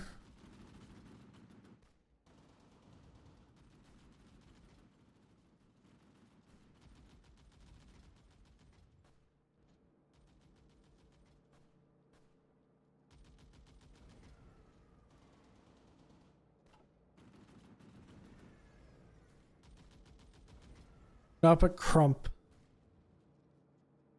In March 1933, Funk was appointed state secretary, the Ministry of Public Enlightenment and Propaganda. In the summer of 36, when Hitler commissioned Albert Speer for the rebuilding of central Berlin, it was Funk who proposed his new title of Inspector General of Buildings for the renovation of the federal capital. In 38, Funk became the chief plenipotentiary for economics, as well as Reichsminister of Economics, replacing Schott, who had resigned. Schott had been engaged in a power struggle with the Reichsmarshal. Okay.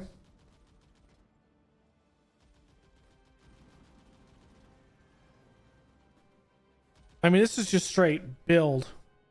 I like it. That's just straight build for the future. Before I forget, I want to start this.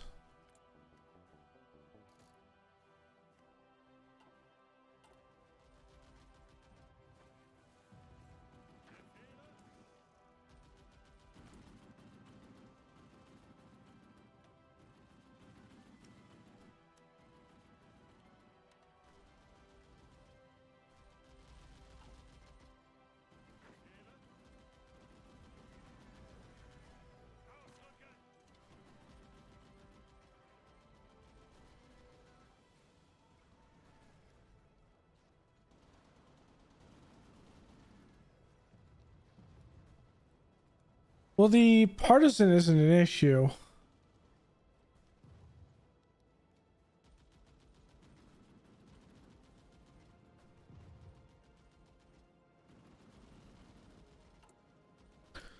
Okay.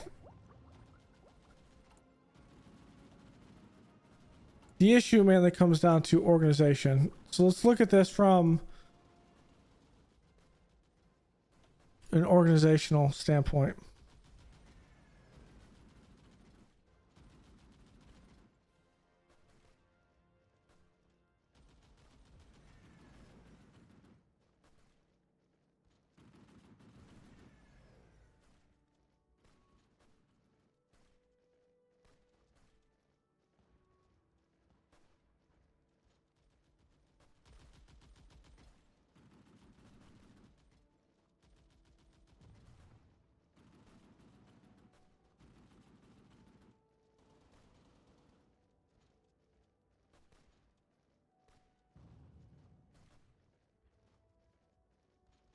I mean, at the end of the day, it's this.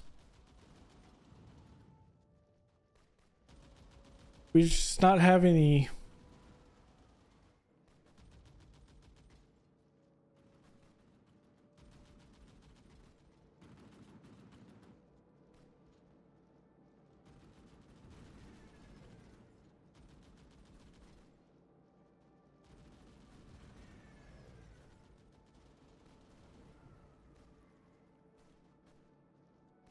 Maybe it could work, but the issue is we don't have the fall of Shanghai. Shanghai, the Paris of the Orient, has finally fallen to Japanese hands after prolonged fighting between the defending Chinese troops and Japanese Marines. The Japanese also utilized naval and air bombardments, which created tremendous casualties for the Chinese defenders and devastated the metropolis. A small battalion of Chinese troops were seen still fighting in the Saiheng warehouse before retreating to the neutral international settlement just across the Suzhou River. Yeah, I'm just not hitting.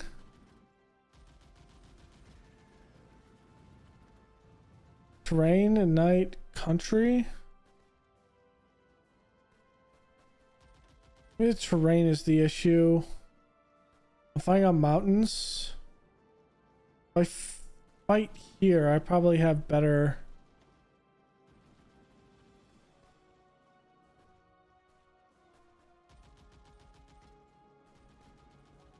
Yeah, it's killing our.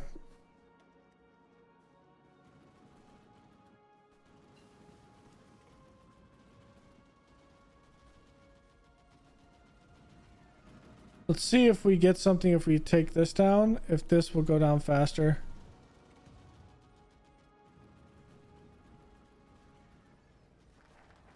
It is going down faster. Shanghai Shek has asked for the 9 Power Treaty Conference or Brussels Conference to be convened as a meeting for the signatories of the 9 Power Treaty to consider peaceful means for hastening the end of the renewed conflict between China and Japan that has broken out. This conference will be held in accordance with the provision of the 9 Power Treaty of 1922 to be held in Brussels, Belgium. Though not a signature of the 9 Power Treaty, China has also invited Germany, a longtime friend, to attend. We support Japan. I'm sorry, China. We support Japan. Okay, we did everything that we wanted to do here. Onslaught of Austria. It is time. A little bit late, but it is time. So the E is here. It's 38.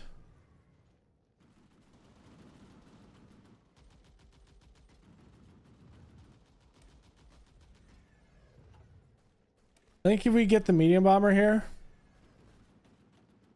And this.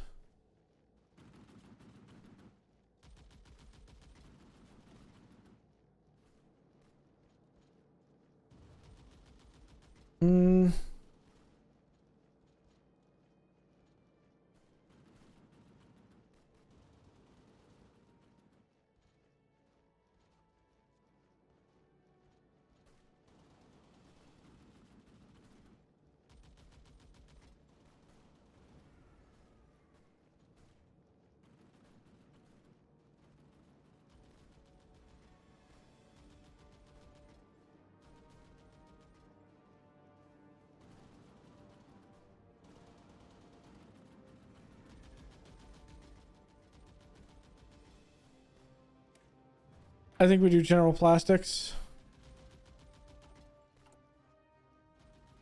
Then we invest here and we get. So industry would get us what?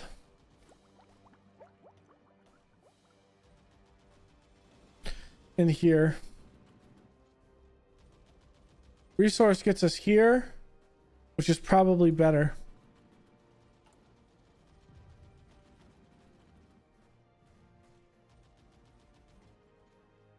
Now I just have a dedicated resource slot for this.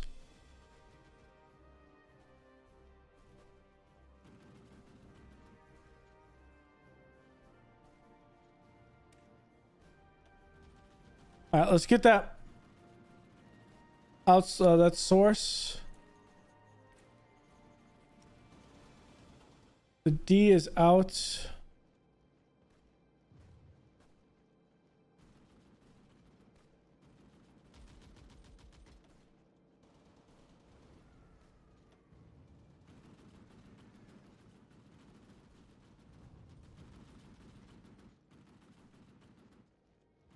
Do we have more than we should, than we need? Mountain warfare equipment, support equipment, paratroopers. We need that garrison. G34s will need.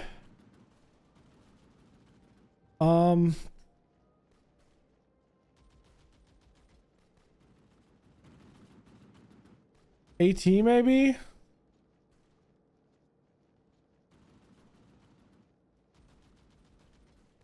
Let's go one less on infantry.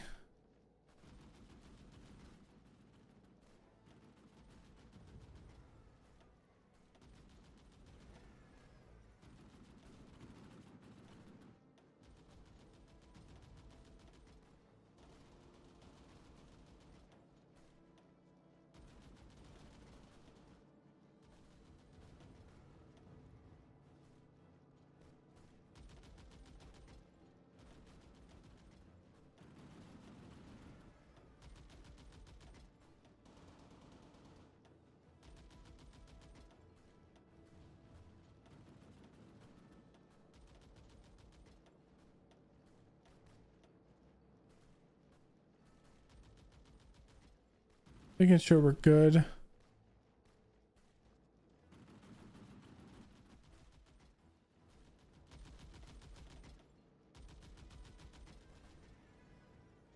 The Bismarck will be done in 41. Both Charter horses will be done in 40.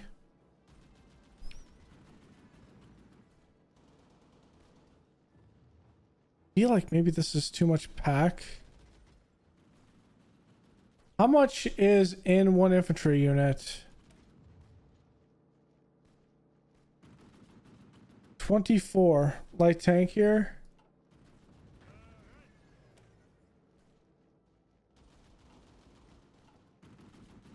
And 24.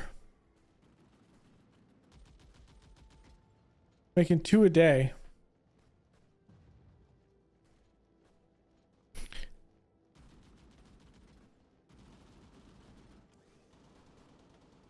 I'm gonna make 1 a day.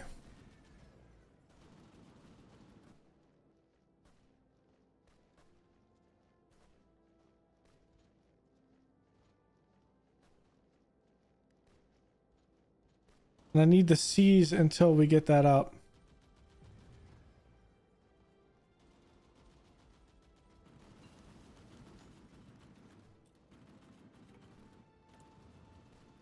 And there's recon equipment. Any maintenance companies?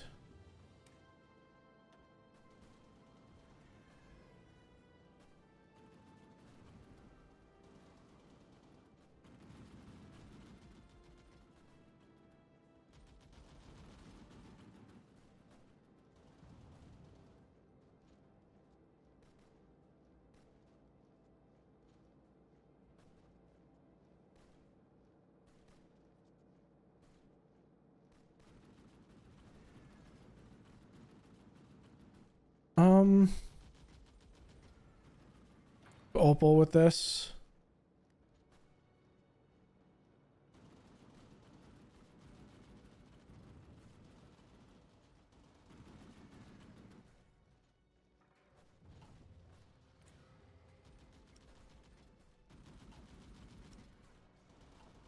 Oh, recon equipment.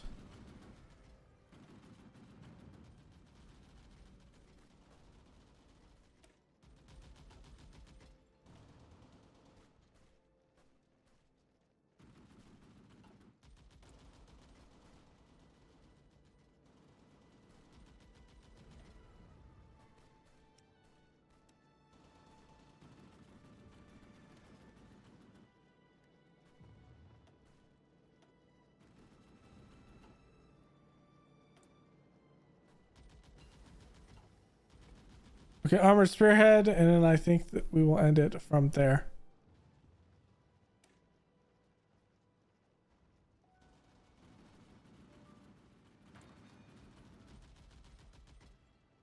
Our tanks need to be able to break through.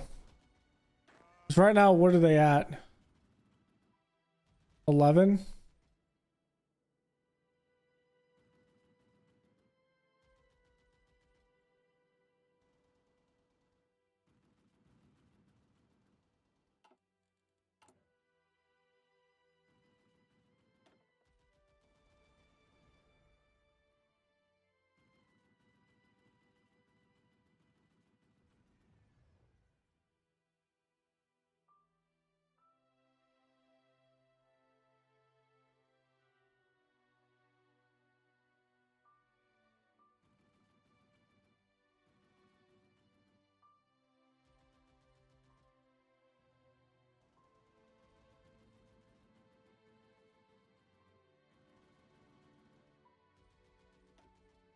Limited mobilization.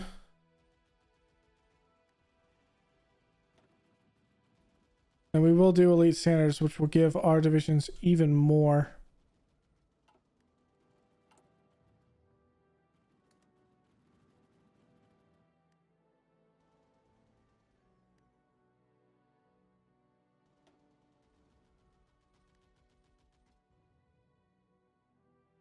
And that should be a good bit.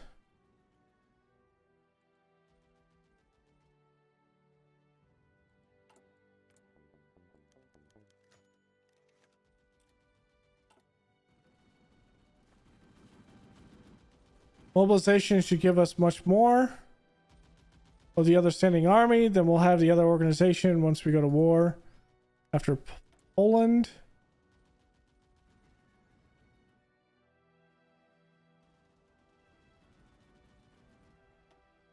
I'm fine with the cap. I'm just doing an extra cap. French economy is crippled by inflation. Okay. Infantry radios.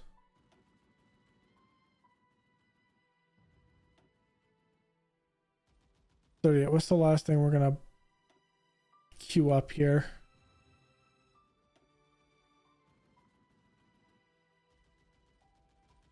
Maybe fuel gain.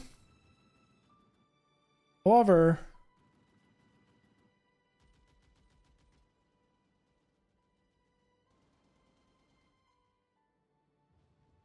steel output.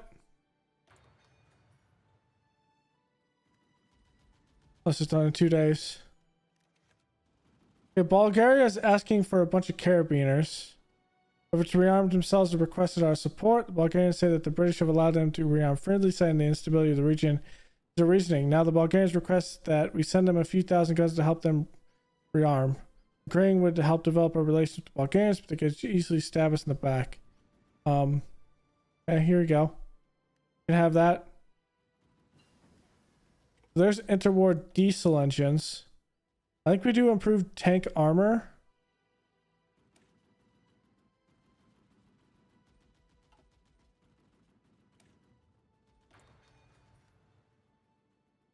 Then when we're done with this, we'll have the other tank done as well. And then we're ready to do even more stuff. Because then we'll be good.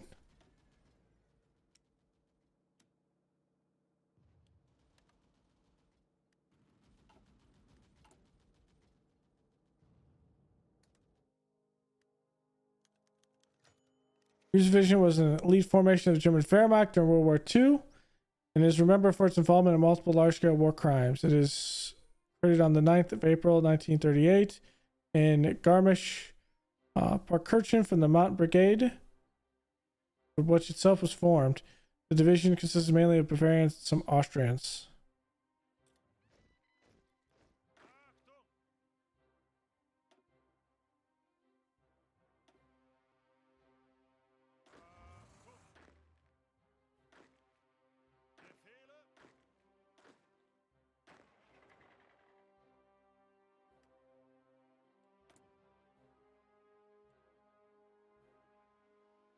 Engine capacity.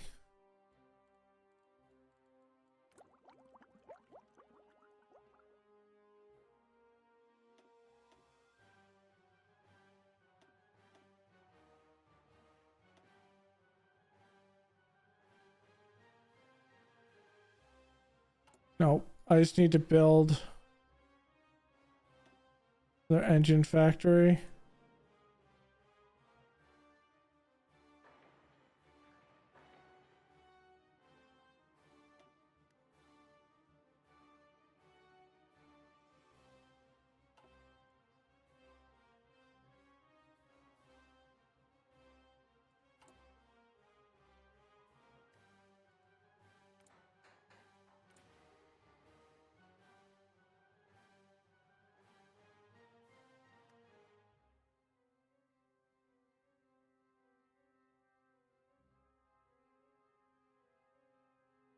It is going up a lot faster.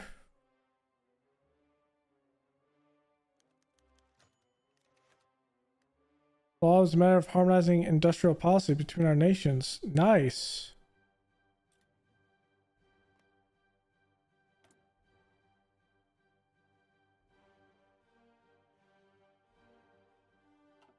Can we get them to come over on our side?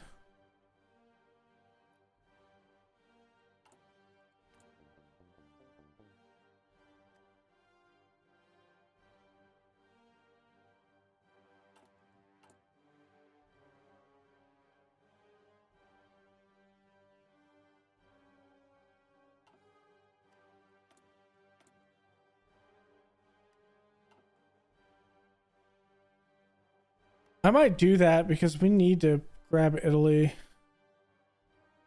rather than layer. Okay, here's where I wanted to end it. So long episode for you guys because there's not going to be an episode for a couple of days. So we grab Lower Austria, Tyrol. We give all of this. We get some political power. World tension goes up. War support goes up. Get another research slots. I think we can pretty much do everything. So repeated uprisings in Austria clearly show that the people there long to be united with our Reich. It is now time to take action and allow the will of the people to be made manifest. How can anyone say no to Austria? That is not German. Okay. The Anschluss of Austria. After a successful coup d'etat by the local Nazi party in Vienna, German troops have crossed the Austrian border and taken control of the country. No fighting has been reported, and the German soldiers were greeted by cheering crowds in the cities. In a speech before a massive crowd in the Heldenplatz in Vienna, Hitler announced the Anschluss of Austria annexed the country into Germany. The oldest eastern province of the German people shall be, from this point on, the newest bastion of the German Reich. Welcome to the Reich. Greece and Turkey signed Treaty of Friendship, Neutrality, Conciliation, and Arbitration. In a significant development, Greece and Turkey have taken a significant step towards strengthening their bilateral relations. The two neighboring nations signed a Treaty of Friendship, Neutrality, Conciliation, and Arbitration in Athens. The treaty aims to deepen the existing bonds of friendship between Greece and Italy, or Greece and Turkey, and promote cooperation and understanding. The treaty, which was signed by the representatives of both countries, reflects the mutual desire to enhance their relationship and establish a framework for peaceful resolution of disputes. The signatories expressed their intention to develop even stronger ties that unite them, while ensuring that this additional treaty does not cast any negative light on the existing agreements and arrangements that bind them.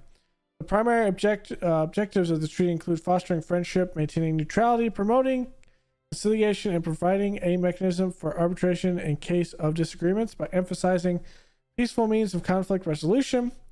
Greece and Turkey demonstrate their commitment to maintaining stability and preventing any escalation of tensions between the two nations. While historical disputes and unresolved issues remain, the signing of this treaty underscores a positive shift in diplomatic relations between Greece and Turkey. Both nations are demonstrating their willingness to engage in dialogue and work towards a peaceful and constructive partnership. Stability for the Balkans. Okay, so let's kind of set this up. Didn't land's not for a while.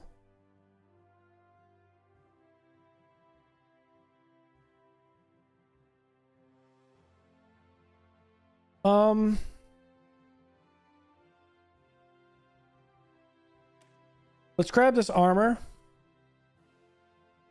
We'll get in 28 days, which it'll be coincided with that, so that's good. We have a research slot which we can research just about, well, not just about anything. We can research anything. It is 1938. I think we're going to grab the PZB 38.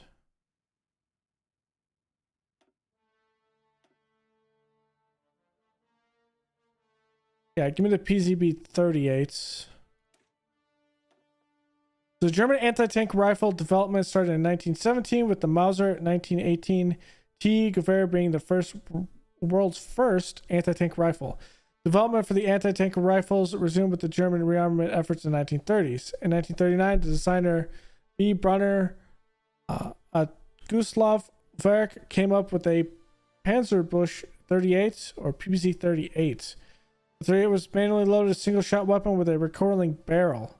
It used a specifically designated cartridge with a standard caliber of 7.9, but a very long 9mm long case named the 7.92 by 94 Patreon.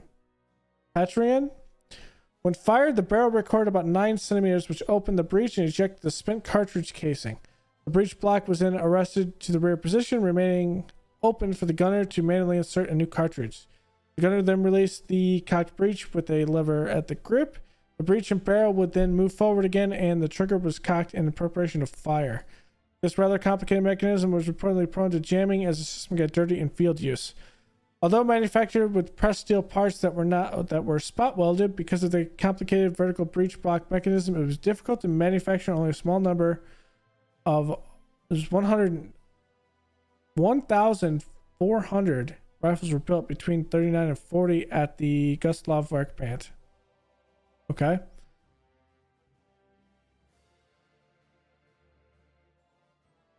This is way before the Panzerfaust.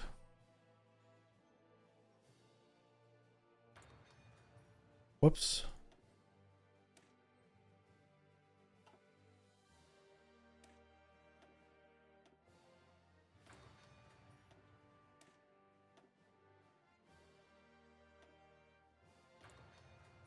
There we go. Our last bit here.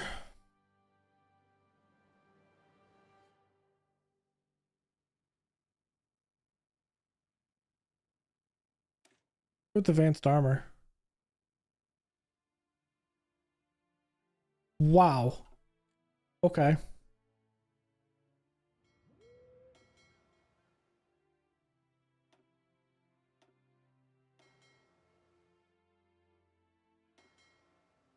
I'm actually going to do everything.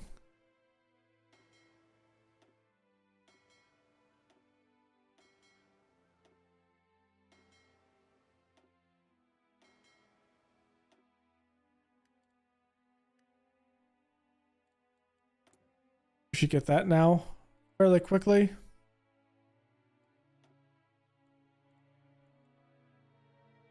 I still lacking engines? I am 11. Even more now. At free military factories, it has to be something that doesn't take engines. Force transports.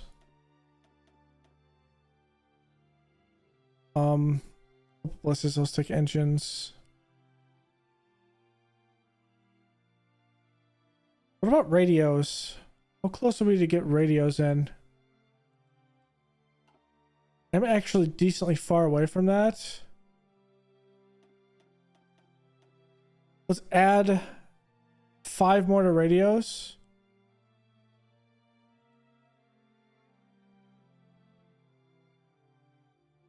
And then from here, let's get another block of...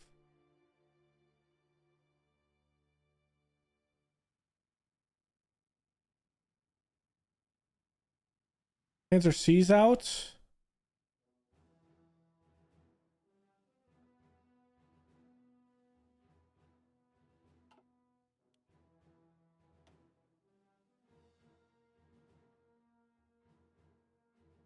We'll do this.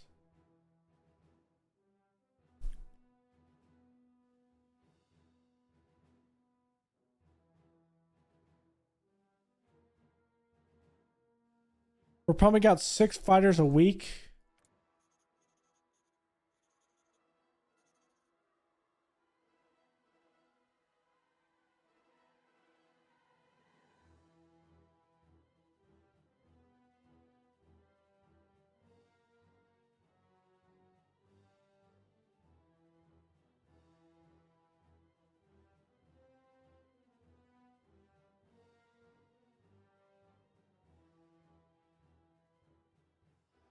Okay.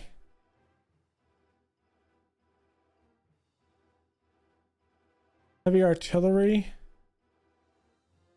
and light artillery.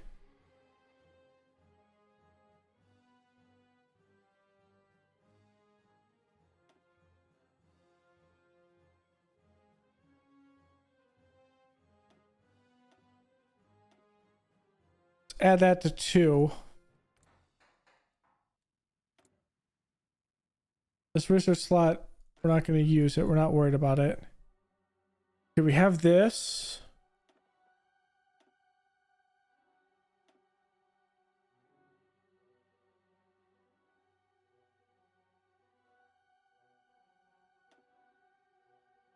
We'll take elite standards now.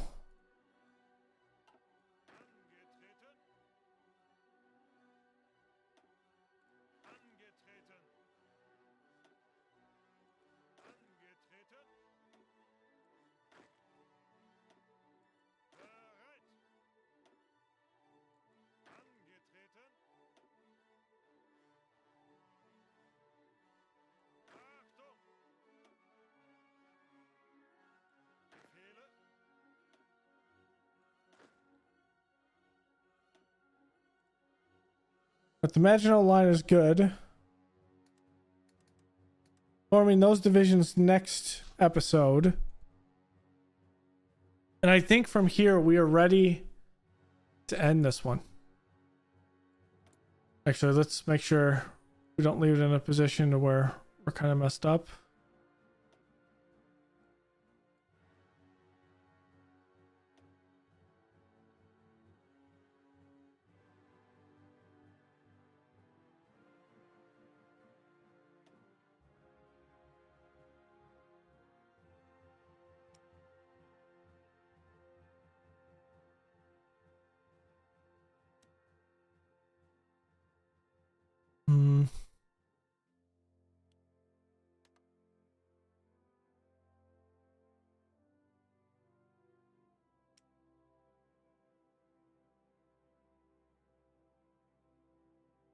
What resources are here?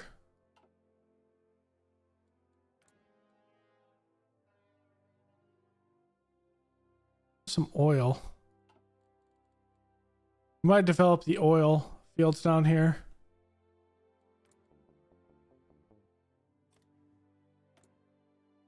Okay.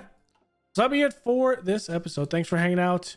Super long episode. I think every 3 to 4, probably about 3 episodes will be a 2-hour long episode to kind of get through, so it doesn't take us like 75 episodes to get through this playthrough. So yeah, so thanks for hanging out. Go and leave a like below, comment, and subscribe, and I will see you guys next time. Later.